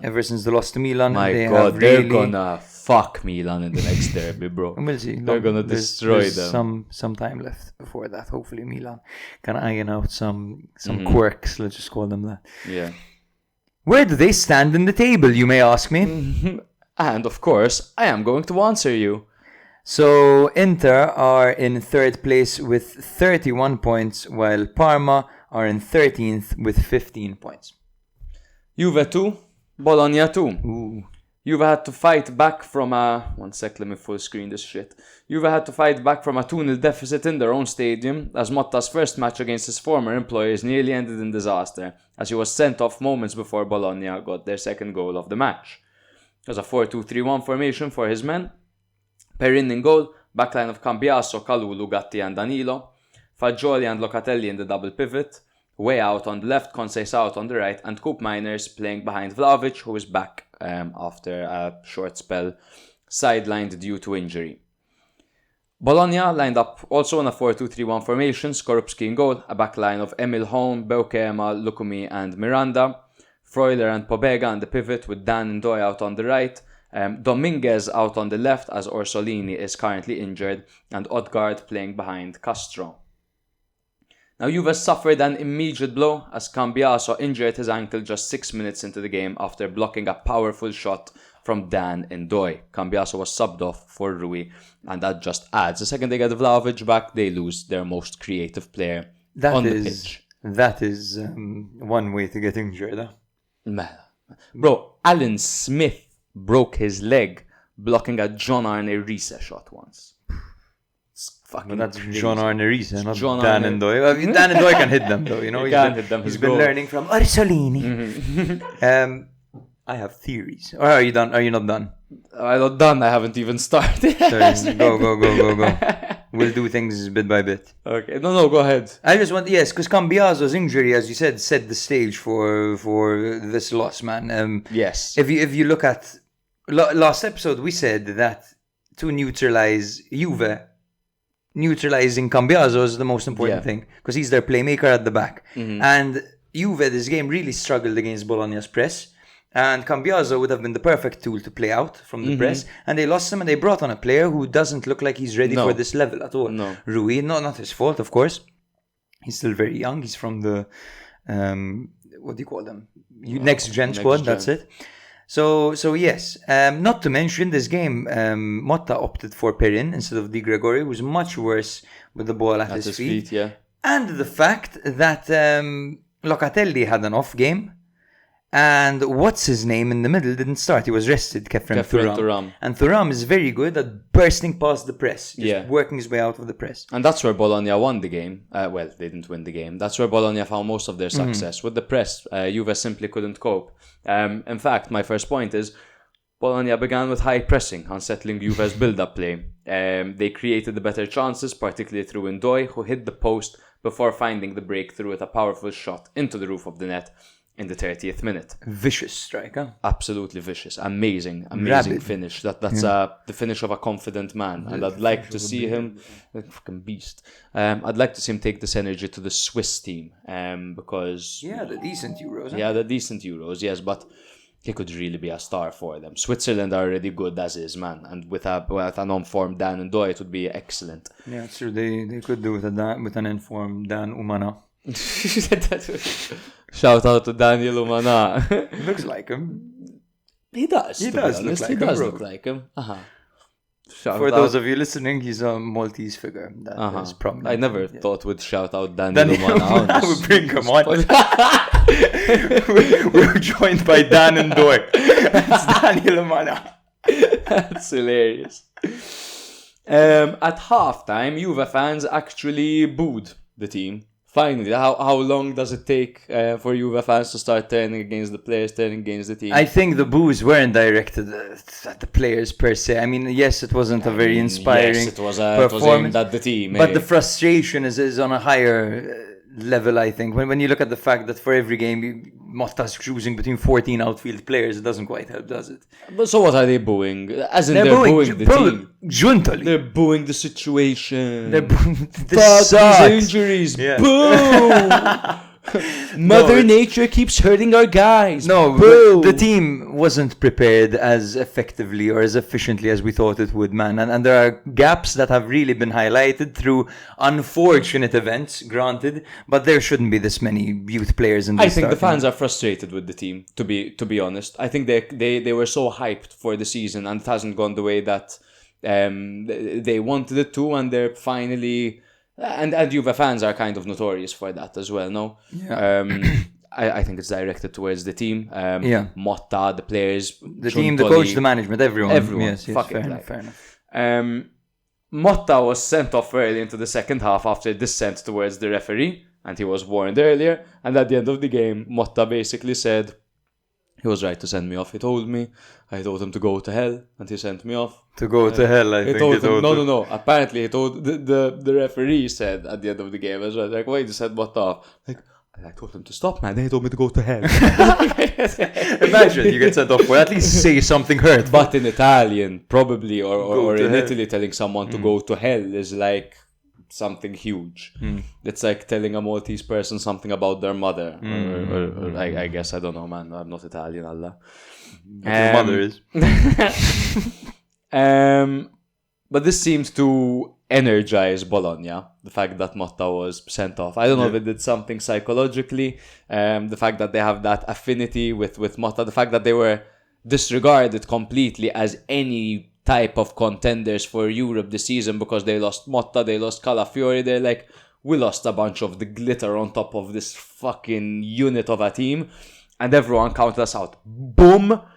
A minute later, 2 minutes later, Pobega chips Perin. Incredible assist by Castro. Again, dropping in deep, giving that back heel. Pobega, super intelligent run. That's where Pobega's good. And you he was remember pressing. him at Spezia with Italiano, doing that over and over and over again. Amen, brother. Amen. He and Castro showing us that Zirkzee in him, bro. Last episode you told me, or I'm not even sure if we're recording or if you told me like in our free time, because we do talk in our free time, unfortunately for you guys.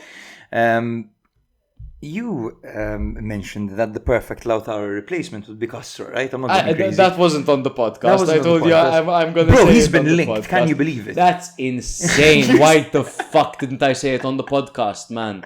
Jesus. He's so Lautaro Martinez. He's got the same mold, bro. He's the same type of player, even where he operates. Lautaro Martinez, if he was a sole striker. How true is that? Wow, you reminded me. I didn't even write it down anyway. What a lovely flick on that was for Pobega. And amazing. Then Tommy P showing us that the dog days truly are over. Brother, 2 goals in a week, for sure they're over. The dog days are over. Dog days are over. Substitutions for Juve by whoever their assistant manager is. They introduced Yildiz, Thuram and Mbangula. And of course they injected energy to the side. And they injected someone who can beat the press. Someone that can beat the press. But this is where Bologna laid off the press. This is where Bologna were like, okay, 2 goals, now we can defend. Now we can take our foot off the gas. And at the same time, players who are great with the ball at their feet came on. Yeah. Yildiz, who in tight spaces is unbelievable. Unbelievable. Mbangula as well and Thuram as well. Boom. Cope Miners goal. Danilo, low cross into the box. Cope Miners converts with a composed finish. Someone should have picked him up over there, but they didn't. That's his first goal in black and white. And then in stoppage time, as Bologna holding on, defending very well, bless them, man. But what do you need? A moment of magic. When you can't get a goal by playing the ball into the box or through a set piece or whatever, moment of magic. And next gen sensation out of nowhere, Samuel Mbangula. Brilliant strike from outside the box, curling into the top corner. Nothing Skorupski could do about it. That's in the 92nd minute. And at least Juve can celebrate a point against Bologna. But things were looking awful. At that moment in time, I was laughing my ass off, to be honest, because in their stadium, fans booing, Motta getting sent off against his old club. Yeah. But them outplaying him and granted it's Italiano, it's no longer Motta's system, you know, but Motta should know the club and the players better than what he showed, right? Go on. But fino alla fine. Fino alla fine, bro. Till the very end. Fino alla fine, forza Juve su. And still undefeated. Yeah. Still, how can a team be going through crisis and they still haven't lost a fucking game because in the league it's a crisis because of just the situation and the injuries and everything. I mean, granted, Motta has shown kind of limitations when it comes to his offensive ideas and his ability to kind of adapt to the players around him, the players at his service, because he's not working with Xerxes over here, he's not working with the same caliber of players, and the fact that he hasn't been able to find a solution for these guys. Italiano had Vlahovic scoring like crazy when he was at Fiorentina, playing him over the top, playing him through. That's what he was doing, No, Italiano is good at getting the best out of his players. I think that the Juve hysteria is over the top, though. I think that they have a new manager who is very exciting. Granted, he's highly paid. But he's a very exciting manager who made history at Bologna last season and who shows that his ideas are very good. He's at the start of his career. Exactly, he's at the start of his career. Because this is what people are saying. People are comparing his start to Allegri's start. Allegri's start was better with a worse team. Okay, but Allegri is... stupid, bro. It's dumb. Yeah, Allegri, we know what Allegri's going to give you. Allegri might do better with Juve, a team that he's spent seasons at, a team he's won the league with, than Motta in his first experience with Juve. The only problem is that the transfer market that Juve had kind of distorted the expectations of the fans, of everyone, to be honest with you. It seemed... especially a fan base like Juve who are used to winning. I know recent history. Coop Miners, that. Yeah, Coop Miners joining, for example, he's going to take his time to settle in. He's coming from a place where he was the main guy in a system that he grew to understand. Absolutely. He's going to take some time. Douglas Luiz coming from a different league, having a few injuries as well. Thuram, exactly. Kalulu. Yes. Give them time. It's their first time working with Motta, who's clearly got a system, whose second season is always much better than his first season, as we've seen everywhere he's been, literally.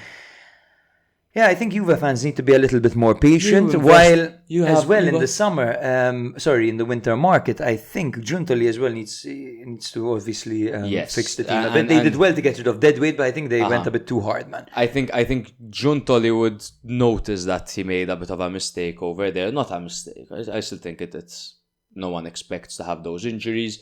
Perhaps you should have better crisis management, contingency budget of sorts. I think he'll notice that, and he'll probably bring back some talent in January. As someone that knows the team or knows the league would be ideal. Can't afford to have more people getting used to the system, getting used to the team. What Adam said in our episode of bringing back Rugani, for example, now I understand it even more. But when you get a 41, 44, however old he is, manager, who only has 3-4 seasons in Serie A, 4 seasons, 5 seasons, whatever, you're investing in time.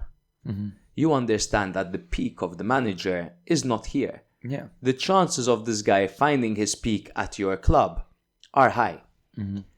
It's not going to come in the first season. His ceiling is incredibly high.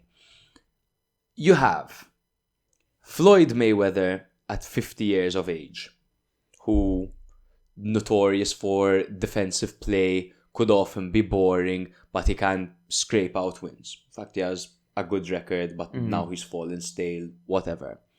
Versus some young, up-and-coming, hot shit.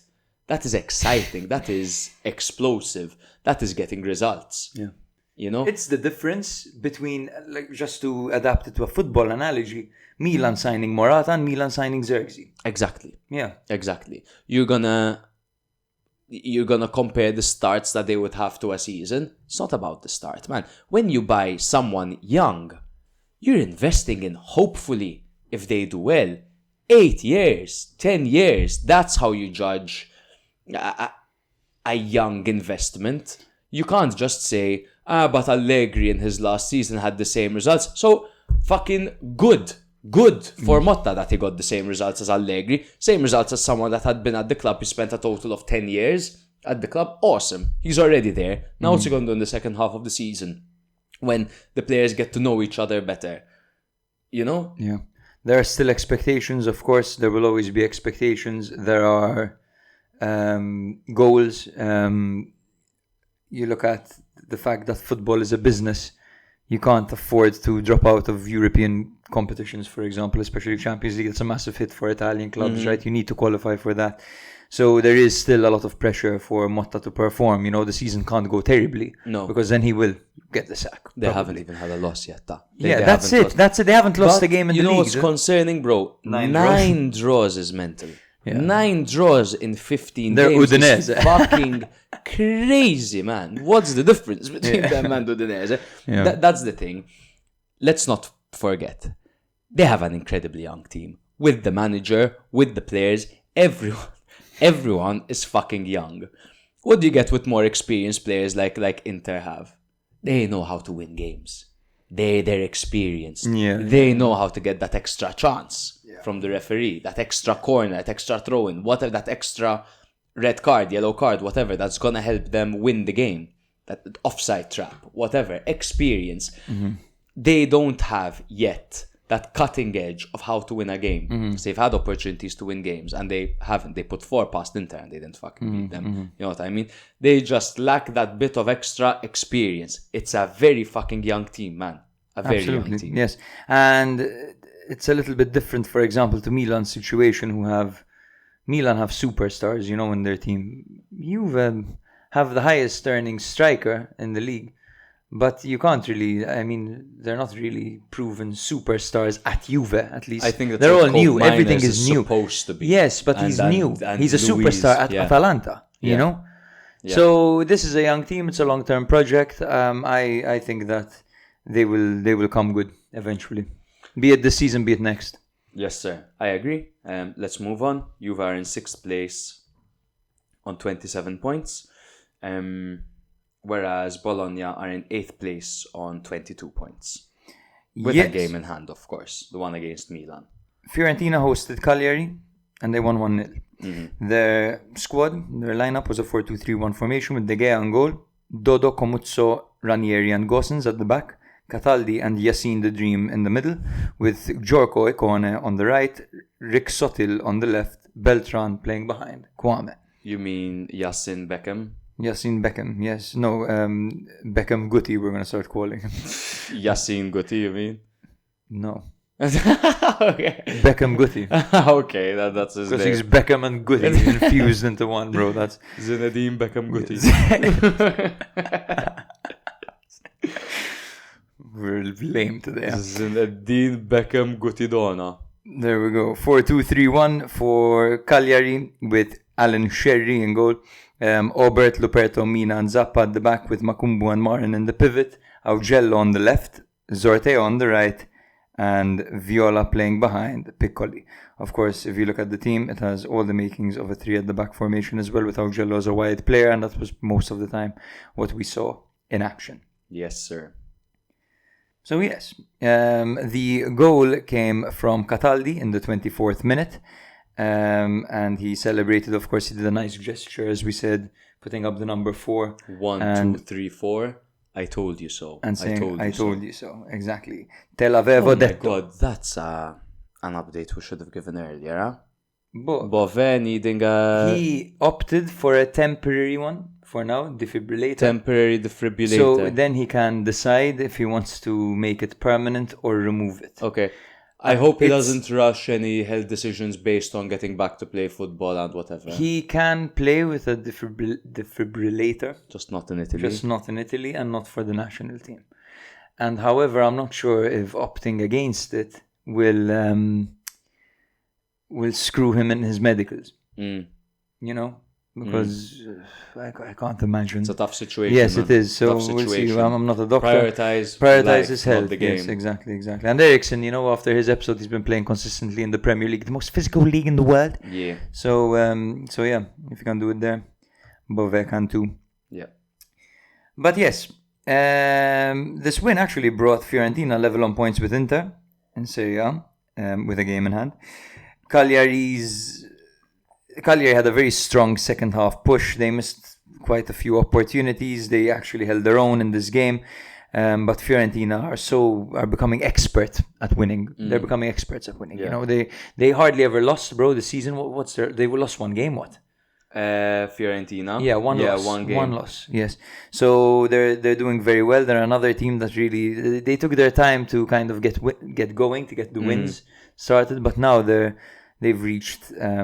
hit this momentum and they're doing really well. I think it's just to clarify, because I don't know if this is what you meant. Both Inter and Fiorentina have a game in hand. Of course, the game that they had against each other. Yes, sorry. That is indeed what I meant. Yes, when it comes to the game itself, it was a fun watch, very entertaining. As I mentioned in the intro, Makumbu missed a very good chance. Yerimina had moments where he was playing as a playmaker outside the box. He gave a perfectly weighted pass at one point before the square pass came to Makumbu. I really like Yerimina. He's good, Yerimina, man. He's a really fun player, man. And you can tell, like, he doesn't take himself too seriously. But he's a leader in a wacky way as well. He's very good. Bro, does he also look a bit like Umana? Yes, he does. That's true, a bit as well. Dodo was really good this game. I think Dodo has really, after his injury, he's really come back. It's true. This is the best I've seen him at Fiorentina, to be honest with you. He's so lively. I was really impressed by him. Beltran spoke Italian after the game in an interview, and he has a Tuscan accent. That's a very interesting thought. Okay. And yes, I don't think there is much else to say about this game as a game itself. However, Fiorentina have won their 8th game in a row. Their last streak of such a nature was achieved in the 1959-1960 season. So, yes, absolutely inspired for Palladino's men. I think it's good to mention that Palladino is, of course, doing a good job with rotation, yet again. They just lost to Empoli on penalties, where like Moise Kean was playing and he missed a penalty, so played a long while as well. Now on Thursday they have the game against the Austrian side, and you see he never goes all out with like swapping all 11 players like Conte did, or 9 players like Baroni did, but rather intelligently swapping around players, direct substitutions in the same position. So in this game, Kwame started, for example. Goodmanson's back from injury. He'll probably start in the Conference League match. Ekone started this game. Smart rotation. Correct. Smart little rotation. Kolpani was on the bench. Richardson came on quite early so that Adli can have a break. Goodmanson, he's not rushing him back into the team. And again, just the ability not to concede. Of course, Quarta didn't get any minutes, and this is one area of criticism. Can we see more of Michael Kayode? What happened? It's not like even last season he just randomly stopped playing. It's not like he ever had a bad spell and they're like, you know what, we don't believe in him too much. If he's not going to play, he should be out on loan, Kayode, because he has a super bright future, man. I really think highly of him. I do. Obviously, it's always beneficial to get game time. However, I think, man, the fact that Fiorentina have such a good thing going, it's not that bad for him to be in the dressing room just observing and playing with such a talented group of players as well. Obviously, playing would be important for him, and I'm kind of disappointed that we're not seeing him more often. He can't compete with Dodo yet. He can't. Defensively, yes. Hopefully, we'll see him, for example, in the Conference League. Sorry, because Dodo can't play every game, you know? Yeah, that's it. And I just want to mention as well, pardon me, Beltran. Smart player, man. Very smart player. And another assist in this game, another contribution. People thought that without Goodmanson, Fiorentina will struggle to create chances, but Beltran has really fitted into that role brilliantly.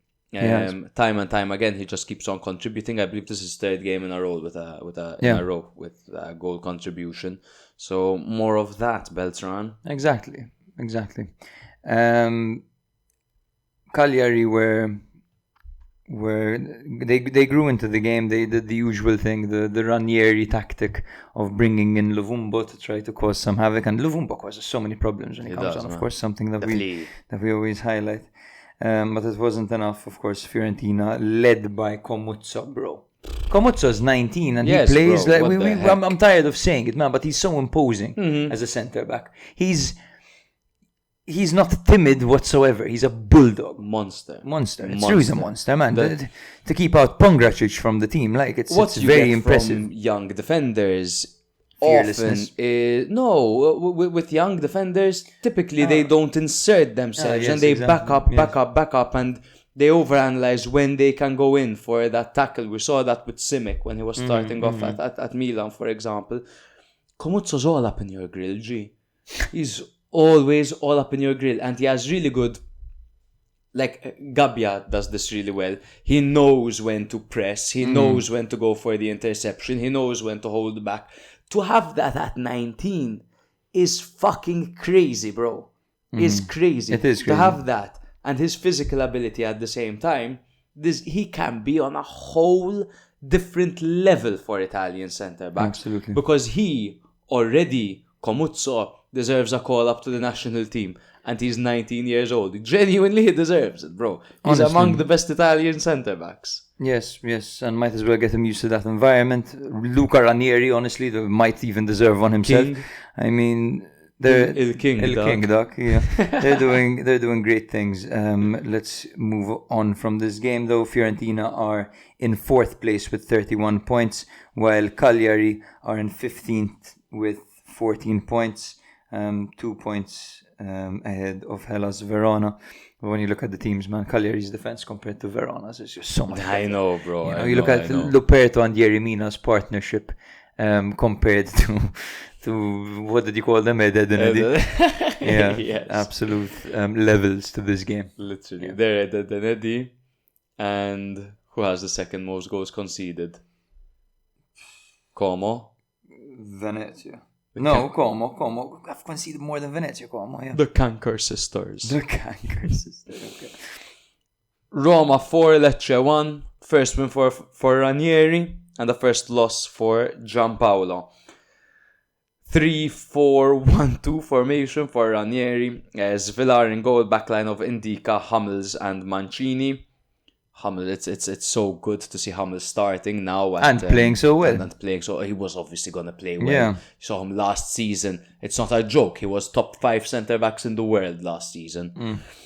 Angelino out on the left, Zeki Celik out on the right, double pivot of Paredes and Kone, with Dybala playing behind El Shaarawy and Salemakers. Salemakers back since September, and Dovbyk had the flu. Get well soon, Dovbyk. Also a 3-4-1-2 formation for Lecce, like for like. Falcone in goal, backline of Baschirotto, Gaspar and Jean. Straight up fucking Jean, man. Gabi Jean.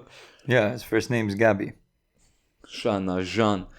Guilbert out on the right, Patrick Dorgo out on the left, double pivot of Koulibaly and Ramadani, with Raffia playing behind Kristovic and Rebic. Gabi Jean is a 24-year-old Frenchman. Thank you. You're welcome.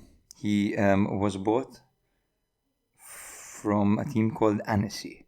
Annecy? Annecy. That sounds like something a rapper sips. Annecy, Venice, Lenessy with my Hennessy.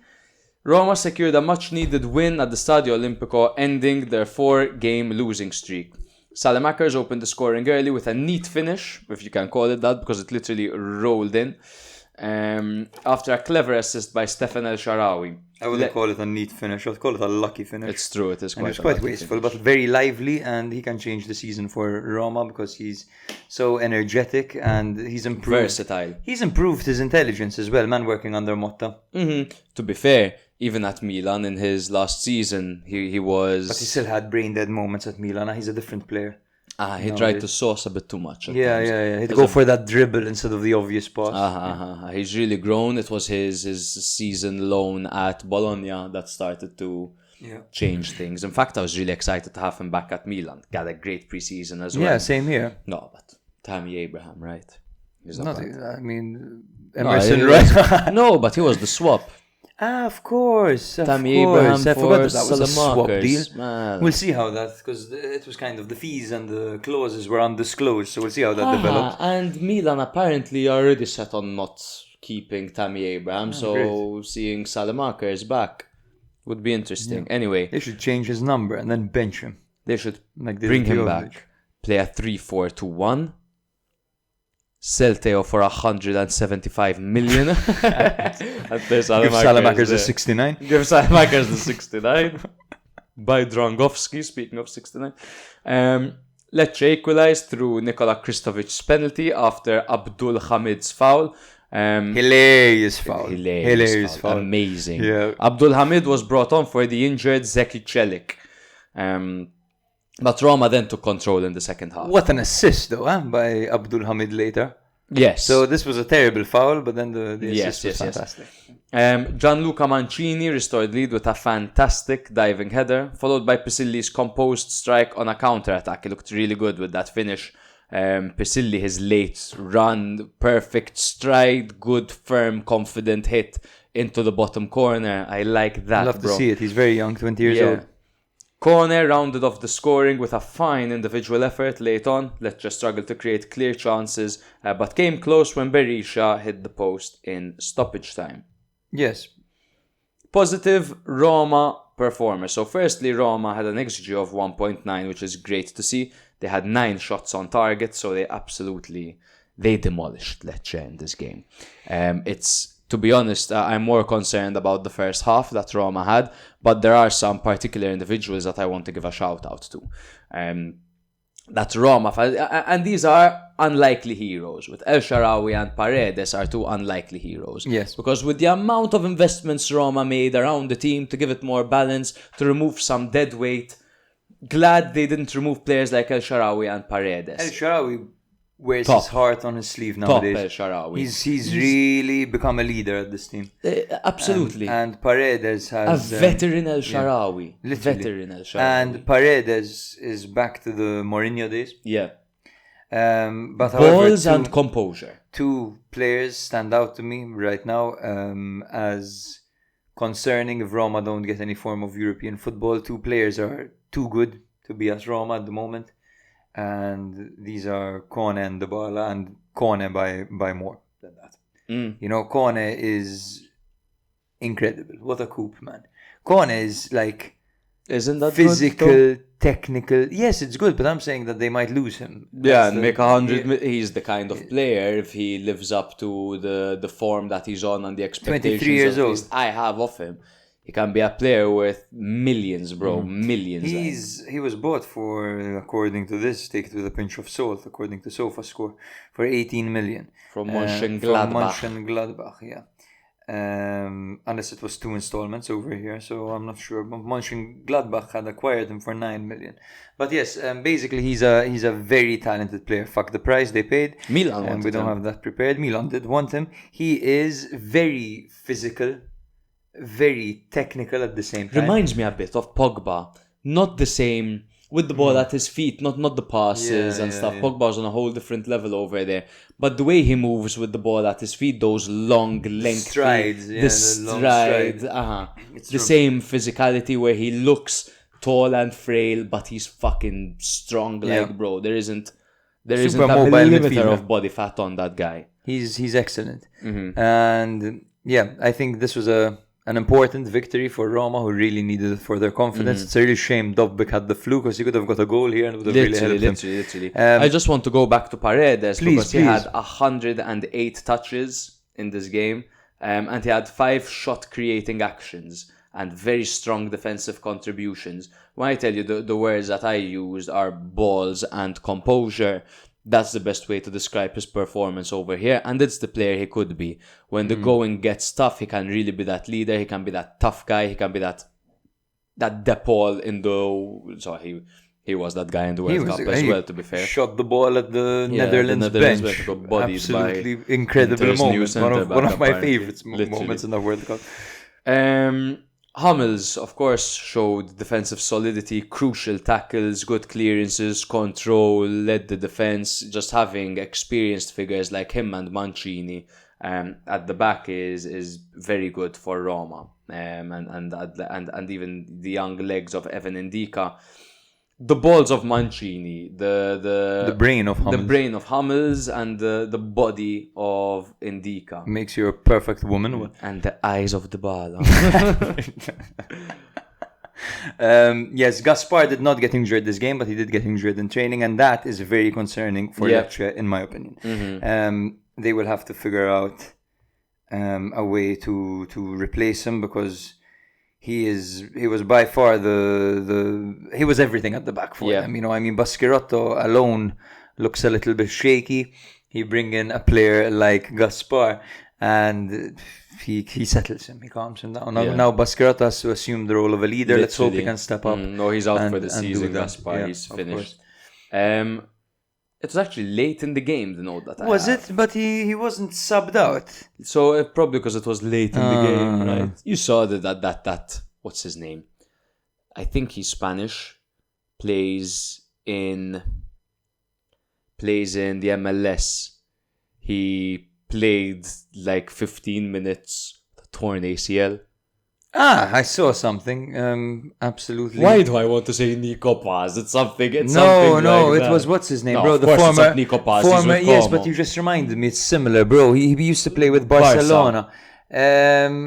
Look it up. Rui Pig. Puig. Puig. They call him something. Puig. That's if Push. I would like to take this moment to apologize for the behavior of my co-host. Nobody. Dude, The double he champ actually- does if- not do what the fuck I'm not he sure wants. if he did tear his ACL, but if he played 15 minutes with a torn ACL, that is some That's amateur management. That's of a what player. Men in Blazers told me, who keep horning out over Pulisic. But you follow Men in Blazers. I was so. Who are Men in Blazers? I think they're called Men in Blazers. This Instagram page is clearly run by Americans, and every time an American footballer even starts a game, bro, they go nuts. How they milk it. Oh my god, McKennie, Pulisic and Musa are all starting, and they're all starting. Oh my god, Pulisic hurt. Could be worse, but whatever. Bro, Anyway, we're behind. This was Ranieri's 100th game in charge of Roma. Yeah. What? It was Ranieri's 100th game in charge for Roma, and it was Congrats. like his third this season. Yeah. So that's pretty crazy. Celik, of course, got injured as well, and Gaspar is out for the rest of the season. Good things for Roma in this game, but of course can't get carried away for beating Lecce 4-1. Lecce, unfortunately for them, after 2 positive results, they had to be the team that Roma absolutely destroy for Roma to find some rhythm again, and hopefully this is a turning point in their season. Roma find themselves in 11th place on 16 points. They actually have 4 losses and 1 win in their last 5, whereas Lecce find themselves in 16th, just 3 points behind Roma. Absolutely. Onwards and upwards to Verona's. We're so behind. Yes, bro, I'm 10 telling you. minutes left. Yes, in fact, we can make this a little bit quick. This doesn't need much coverage. Verona got absolutely slapped by Empoli 4-1 at home while in Retiro, which is it's basically a boot camp for players. If you just for last episode, we explained it. Hellas Verona played a 4-2-3-1 with Montepon in goal, Chachwa, Magnani, Davidovic and Bradaric at the back, with Belayan and Daniel Silva as the double pivot, Suslov and Lazovic out wide, with Livramento playing behind the talented and the only breath of fresh air for this Verona team, Kasper Tengstedt. Of course, him and Belayan, to be honest, but this game Belayan was not good. No. For Empoli, it was Vasquez in goal in a 3-4-2-1 formation with Viti, Ismaili and Goglio Cheesy at the back. Jazi was on the right, Petzella was on the left, Male and Anjorin were in the middle with Cacace and Esposito playing behind Pellegrini. Notice how high Cacace was deployed this game. Yes. It was a disastrous first half performance. And it pushed Hellas Verona quite deep into the relegation zone. They suck. Goals from Esposito, Cacace, and Colombo sealed the win. Tengstedt got a consolation goal. Esposito, of course, scored twice. He was the one to score the first 2 goals. Zanetti did express some optimism before the match, but there were obviously mental lapses in this game, as the first 2 goals were caused by lost balls by Magnani and Belayan. It was super amateur play. We're going to play our game, he says. They were down and out, man. Lots of defensive errors, which Empoli did not hesitate to take advantage of and to pounce on. One of our mates on Twitter who supports Hellas Verona was at the game, and he said, "My God, dude, the Hellas Verona fans dislike Mosquera. Mm-hmm. They booed the shit out of him apparently, and he looked very amateur. He is the scapegoat. He was just fucking up every ball he touched, bro. This game, so he was getting booed, and he was frustrating everyone. Everyone got booed this game. It was just a disaster, you know, man. I can and imagine. Hellas Verona, they are the team, as we mentioned, with the lowest wage bill. They are about to sack their coach to employ someone who's only ever managed in Serie D. Things aren't going well for them. And they've been in the same battle for 3 years. Yes, that's when you know it's time to. They need plummeting, bro. Look at Sassuolo. They got relegated. I'm not saying they're gonna come back and get the Europa League. You know what I mean? But they got Grosso. They signed a few new defenders, some young ones, which is an area where they really struggled. They didn't have the pressures to compete financially with teams that are way bigger and more profitable. Sometimes you need a season out, man. Sometimes before going to university, you need to take a gap year. You need to go suck some dick. No. Once again, I apologize for the behavior of my co-host. I just need to... Yeah, they'd have some fun. No, it's a disaster for them, and they played like they were protesting the Retiro, and there's not much to say. Empoli is organized as ever. Everyone had fun this game. The only negative for them is that they lost Pellegrini, while Cacace became the first player from New Zealand to score in Serie A. Wow. Yeah. So congratulations, Cacace. Libby. Yes. The liberator. Next episode we'll do the haka. Yeah, to honor you. Yeah. Yes. When it comes to the standings, of course, Verona are now in 18th with 12 points, while where are they? Imp are in 10th, with 19 points, all the way up there, above Roma. What the heck was that, man? I almost vomited water. That was crazy. But good to see Empoli just smelling blood in this game. And just they noticed that Verona were slacking, and I mean 2 goals in 3 minutes, and then another one 15 minutes later. Absolutely lethal, yes, bro. Like Inter in that sense, like yeah. what Inter did against Verona. They killed the game in the first half, and they had a penalty cancelled. Anjorin won it. He was really good on Anjorin. Esposito's He's really second goal. I like Anjorin a lot. Whenever I watch him, I'm like, who's this guy? I'm like, it's Anjorin. Esposito's second goal, particularly going for the near post, was deadly as fuck. Yes. And it's good because they have a lot of striking talent. Unfortunately, Pellegrini now hurted, but it's good for them all to grab some goals. But Venezia, Como. Let me put my hood on for this one. It was absolutely crazy, Venezia, Como, when it comes to the weather. Como make it 9 without a win. I'm just going to repeat that. 9 games without a win for Como. Yeah. As they now gear up for an even tougher run-in than the one that they had. They're just a lake, bro. You're just a lake. As Venezia maintain their spot in last place. Congratulations, Venezia. Stankovic in goal for Venezia. Backline of Altares, Voboda and Itzes. Zampano on the left, Candela on the right, double pivot of Caviglia and Dumbia, Buzia and Orstanio playing behind Poyampalo, or Poyangol.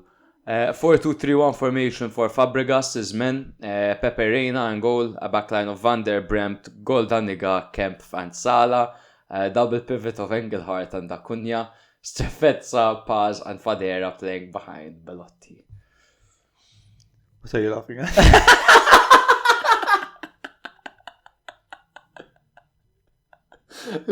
Joey D fucked me forever, man. He fucked me forever.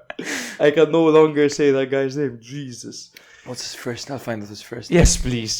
Please. That's all I'm going to call him from now on. Weather chaos. The match was played in extreme weather at the Penzo Stadium with heavy rain, cold, and 70 km/h winds heavily influencing the gameplay, of course. We'll call him Eddie from now on. His name is Eduardo. Okay, Eddie.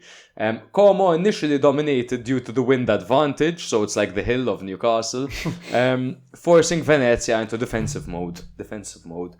Against the run of play, Caviglia put Venezia ahead in the 16th minute with a long-range shot that deflected in by Poyampalo. It was so Poyampalo's goal, catching Como's keeper Pepe Reina off guard. Como equalized in bizarre fashion in the 49th minute as Candela scored the most bizarre own goal Behind Darmian. But insomma, This was a funny one because he was on his own. He probably couldn't see, bro. He probably had water in his eyes, in his mouth. Drowned. Like, it's a nightmare, man. So he volleyed it into his own net. Like, no one was around him, and he wasn't expecting the ball. The visibility was off, and he reacted in such a way that he guided the ball to the back of his own net. Moments later, Belotti gave Como the lead with a close-range finish from Van der Bremt low cross. And then Venezia rallied with Oristano scoring directly from a corner kick to make it 2-2. Of course, it looked like actually he was trying to play the ball far out, but the way that it curved because of the wind was crazy. And then Caviglia thought it won it for Venezia with a stunning long-range strike, but VAR disallowed the goal due to Poyampalo's offside position for interfering with play. I never like those calls unless you literally stood in front of the goalkeeper, man. It felt harsh to me, like, so what? He didn't touch the ball, he didn't influence play. I think Venezia, considering the conditions, might have actually deserved to take something out of that game. You might say, okay, but Como had an XG of 1.05, Venezia of 0.32, Como dominated possession. So what? Yeah. So what? They had the ball in the back of the net. They didn't exhaust themselves. They were smart with the conditions. Now, a game with those conditions can go one way or another. It could either go the same way that Genoa Torino went, which was also extreme conditions where it's 0-0 and no one's doing anything because it's impacting them, or is it going to be brave like two teams like Venezia and Como for a relegation 6-pointer in those conditions? Sign me the fuck up. An absolute every day I'd want to watch spectacle of a like game, that. bro. Every day. So entertaining to watch. Anything could happen, and anything did happen. Yeah. Hans Nicolucci Caviglia this season is on 3 goals and an assist. Unrecognizable. Since Honestly, when I mean- is he? I thought he was more of a metronome. No, he's a he's- goal scoring. Pardon me, he's a goal scoring midfielder. Yeah, he plays kind of like as almost a mezzala, and he's got a rocket on him. Yes, he's man, got really quite a taking shot. on that Tessman role. Yeah, he's doing really, really well. 24 years old right now. Of course, former Juve player. Has quite a few experiences under his belt at Perugia, Parma, Südtirol, Salernitana, of course Juve Next Gen and Juventus themselves. So yeah, nice to see his development continuing, and he's thriving. He is the most important midfielder for this team. It's hard to analyze a team's performance in these conditions. Almost unplayable. A goal directly from a corner and an own goal as a result. It would be harsh to criticize anyone for any of those. It's hard to even criticize Fabregas, as I have been doing, and I believe that he might be one of the reasons that Como haven't won a game in 9 matches, and I think he's automatically excused for it because of his high position. But Como, they had an opportunity. They're unlucky because they had an opportunity to get points finally against a team like Venezia, but they were struck with these conditions. So I'm not quite sure if it would be fair to criticize Fabregas for this. But let's move on. Yes, I think it's better. How far in are we? Just over 2 hours. About 2 hours. Venezia last place on 9 points. Como 17th place on 12 points. Level on points with 18th place Verona, actually. If you're wondering, by the way, why we worry about the time, it's because of our YouTube upload and because the video actually becomes quite difficult to work with. So let's quickly do Monza Udinese. Monza Udinese was a very entertaining game on a Monday night. Udinese actually won 2-1 in the end. They started off with Razvan Sava in goal, with Zamora, Zanetti, Bijol and Ezibue at the back, Eklinkamp on the left, Zaraga on the right, Lovridge and Karlstrom in the middle, with Lucca and Thuvan starting up front. Nice to see Thuvan back and Sosa. He played really well. 3-4-2-1 formation for Monza, with Turati in goal, Itzomari and Carboni as the back three, with Pereira on the right, Kyriakopoulos on the left, Bianco and Bond on the middle, Daniel Maldini and Caprari playing behind the towering figure of Milan Juric. Update alert: Andrea Petagna has extended his deal by a year with Monza, without actually asking for more money. He just spread his salary across another season. The announcement was like, with great affection towards the club, Andrea Petagna has extended by 1 year for the same amount. Petagna. It is very good. Heavy metal. Legend. The first goal came... Many an injury, for Monza. Pessina, Cranio, Gagliardini, and Diao still out. Yeah, absolutely. The first goal came through Lucca, who received the ball. So Thuvan initiated the attack from the right. He released Zamora on the left to deliver the pinpoint cross to Lucca, who outjumped Pablo Mario, of course, to head home. Not even sure he needed to jump, because he jumped and put his head down. He's so tall. And he scored. Nice to see him back in his goal-scoring form. He scored again shortly after with a cut inside and a shot over the goalkeeper, but it was deemed offside, rightly so. He was offside. Thuvan played a nice ball to him, but his run was a little bit early. Kyriakopoulos equalized shortly after the restart. Bianco's incisive pass from the left following Christensen's poor clearance found Kyriakopoulos, who rifled the shot past the goalkeeper.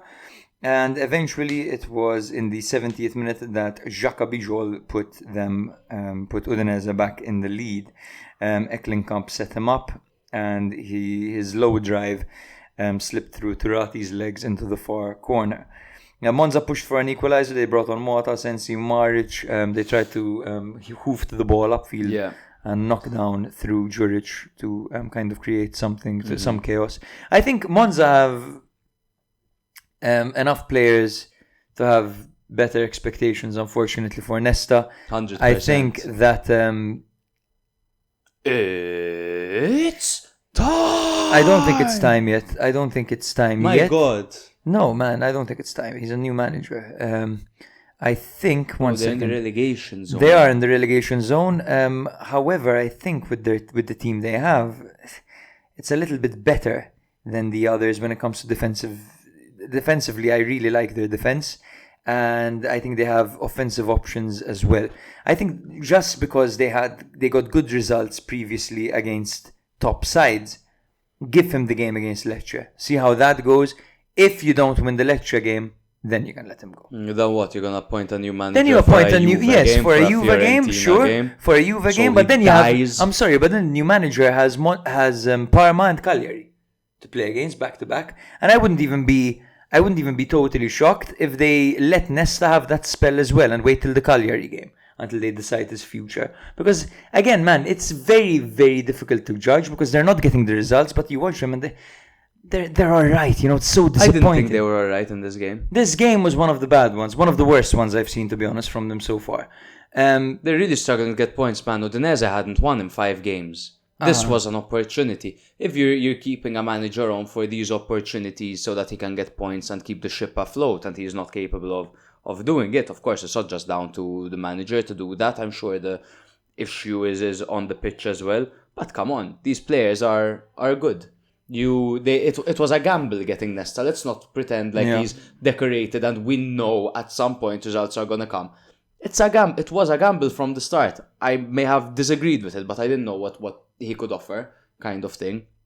Yeah. I don't know. To me, it screams, okay, now it's dangerous. Let's bring in someone to save our season, at least. Maybe demote Nesta to somewhere or whatever, and then, I don't know, or just cut ties.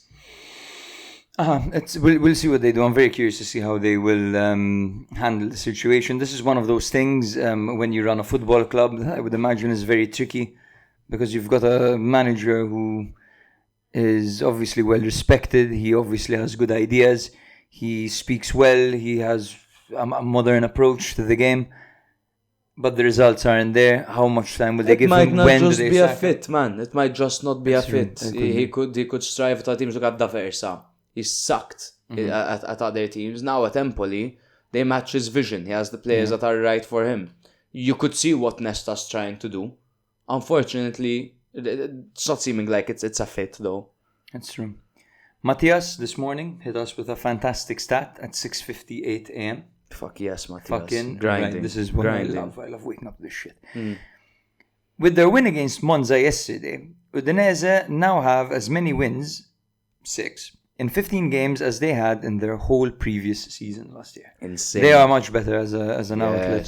Yes. And we highlighted this last season. We said that they have a nice little spine of young, talented players who can grow together to do something. They Unless, also have the inevitable happens and they sell Lucca for 25 million to Milan. Literally, or 30 million, whatever. Give me Lorenzo Lucca. I really want Lucca. I really want Lucca. I like his stuff. I really want Lucca. Like, why does it have to be someone from the French league or some shit like that? Give me Lucca, man. Sorry, I don't know what. Why do you play Davis instead of him? But yes, honestly, Genoa Torino, We can skip it. Like, boring. Like, bro, Boring. I struggled. Tell us where they are real quick. okay. Monza are in 19th with 10 points, Keep him. while their counterparts in Udinese are in 9th with Nice. 20 points. Still, very good. Genoa 0, Torino 0, 5 points in 3 for Vieira, 7 losses, 2 draws and 1 win in Vanoli's last 10. Woo! Another one. 4-2-3-1 formation for Vieira's men, Leali in goal, very good keeper. Sabelli, Bani, Maturo and Martin at the back. Frendrup and Badel in midfield with Miretti, Torsby and Zanoli playing behind Pinamonti. 3-5-2 for Vanoli's men, Vanya and goal, backline of Valukovic, Coco and Mazina. Pedersen on the right, Voivoda out on the left, Ricci, Linetti and Ginetis in midfield with Sanabria and Shea Adams starting up front together. Another rainy and windy encounter over here. Torino had a great chance in the 40th minute. Shea Adams crossed to Sanabria. He missed the overhead kick. Voivoda's follow-up volley struck the far post. I don't think he was expecting it. But huge miss, huge chance over there. Probably the only good chance in the game. Torino maintained their high press in the second half, dominating possession and pinning Genoa back. Vieira brought on Vitinha and Balotelli, while Vanoli responded with Caramo and Lazaro, but neither of the team found a breakthrough. Torino thought they had scored in the 89th minute when Caramo found the net, but the goal was ruled out due to a clear handball in the build-up by Coco, who's been on the wrong end of some things, or an own goal, a few mistakes by Coco, who had a really good start to the season. Coco started off as a nice, healthy one with like one of those clean wipes, and now he's simply diarrhea. No, now it's a mess. You go to wipe and he's still pokes obviously through your finger. He's still doing well, of course, but he's not as solid as he looked at the beginning of the season. I was particularly disappointed with Shea Adams on that delivery. And I think if he's on the end of these balls, he does well. But if he's delivering them, man, I think he left a lot to be desired. Sorry, I don't know. The balls, the passes. He gave a cross. He squared a few crosses. Well, he had a great ball to Sanabria and Voivoda. They just didn't manage to net it. Also, the conditions played a part in this game. Now I'm remembering the one you told me, the Voivoda overhead kick. It was a hilarious attempt. That was brilliant. That should have put them in the lead. It was a Sanabria overhead kick attempt, and then Voivoda hit the post right after. Okay, so he probably distracted him. Yes, I don't think Voivoda thought I thought Voivoda thought Sanabria was going to get it. He wasn't expecting it. Sanabria has a knack. He has a habit of doing that. This is literally a game that takes place when it's windy and rainy. It's one of the scenarios you can expect, either a messy shootout or two teams that are kind of don't want to insert themselves too much. It runs the risk of injuries. It's too unpredictable. I think Genoa were happy here to sit back and get a draw. I think Torino were like that as well. But then when they felt Genoa hesitating, they're like, yo, maybe we can get a win over here. And they were actually the aggressors, if you can call them that. They had more shots on target. They had round about similar possession, but they were definitely the most dangerous side. There's just 1 point I want to bring up, and then we can call it a show. These teams that previously had pragmatic managers, like Torino, Verona as well, now started off the season with offensive managers, found success at the start of the season because they were shocking teams, like Torino did, like Verona did. There's another team that I wanted to reference, but I keep forgetting. Now, over a longer stretch of time, they're getting caught out and they're struggling. And Torino are one of those teams. They had a very exciting, hot, sexy start. now they're further really, away really struggling. you for go results. from the coach that you downgraded from, the worse you look. Because Vanoli's a downgrade to Juric. It's obvious. Absolutely. Yes. Absolutely. Good point. Absolutely. Thank you, King. Yes, I think we can call this an episode. It's been fun. Sorry, I'm gonna address this. We're actually in talks, because one thing I don't like is we like to call ourselves the podcast that covers every single team. Sometimes the format of looking at every single fixture ends up with us having to rush through some of the games, and it really doesn't allow us to put that Serie A spotlight on the smaller teams sometimes. So we're currently in talks on ways that we can improve this so that we give every single team the same amount of energy. We're going to take a few days to chat about it. We've been cooking a little bit. If you have any suggestions, do let us know. But the last thing we want to do is rush over a game between Como and another Exactly. side. So we have received a lot of positive feedback when it comes to the episodes where we're essentially off script. Yeah. Where we are just Less freely presenting, talking. yeah. So we're thinking of aiming our podcast in that direction. Yeah. We will still obviously talk about every team, because that is the small games are our passion. Yeah. That is where I guess you as the listener, if that's what you're looking for, that's where you're lucky, because we will talk about them regardless, of course, and they will probably be the main event in most episodes. I think focusing more on the grand scheme Exactly. of things, it doesn't really matter if Pellegrini hit the post, does it? In If the we're 47th minute, In the yeah. 47th minute. So Yeah. just looking at ways to be a bit more effective with our time as well. So we're probably thinking of something like we will introduce the episode, go through a rundown of the matches, We'll like we keep do the right now. rundown. Talk about the rundown in a bit more detail, pointing out tactical notes, 20 and then we'll minutes. have talking points from main observations and key moments from the week that we will spend 2 hours talking. Exactly. And shit that we find interesting, that you guys are just like us, man. So there'll be good points. Like we'll discuss one particular question for 20 minutes. We'll discuss one section on question European segment will be teams back. and the European Because this is another battles. thing. It takes us over 2 hours to cover 10 games a week. We don't have time for a question segment. Yeah. So, like this, we'll be able to interact with the listeners a little bit more and have a weekly question segment going. Because it's a shame, because every It'll time we be put better, out man. It'll be a call better, for questions, we get so many. It's true. It's true. But let's call it there, because Yes, the yes. upload is going to be horrendous.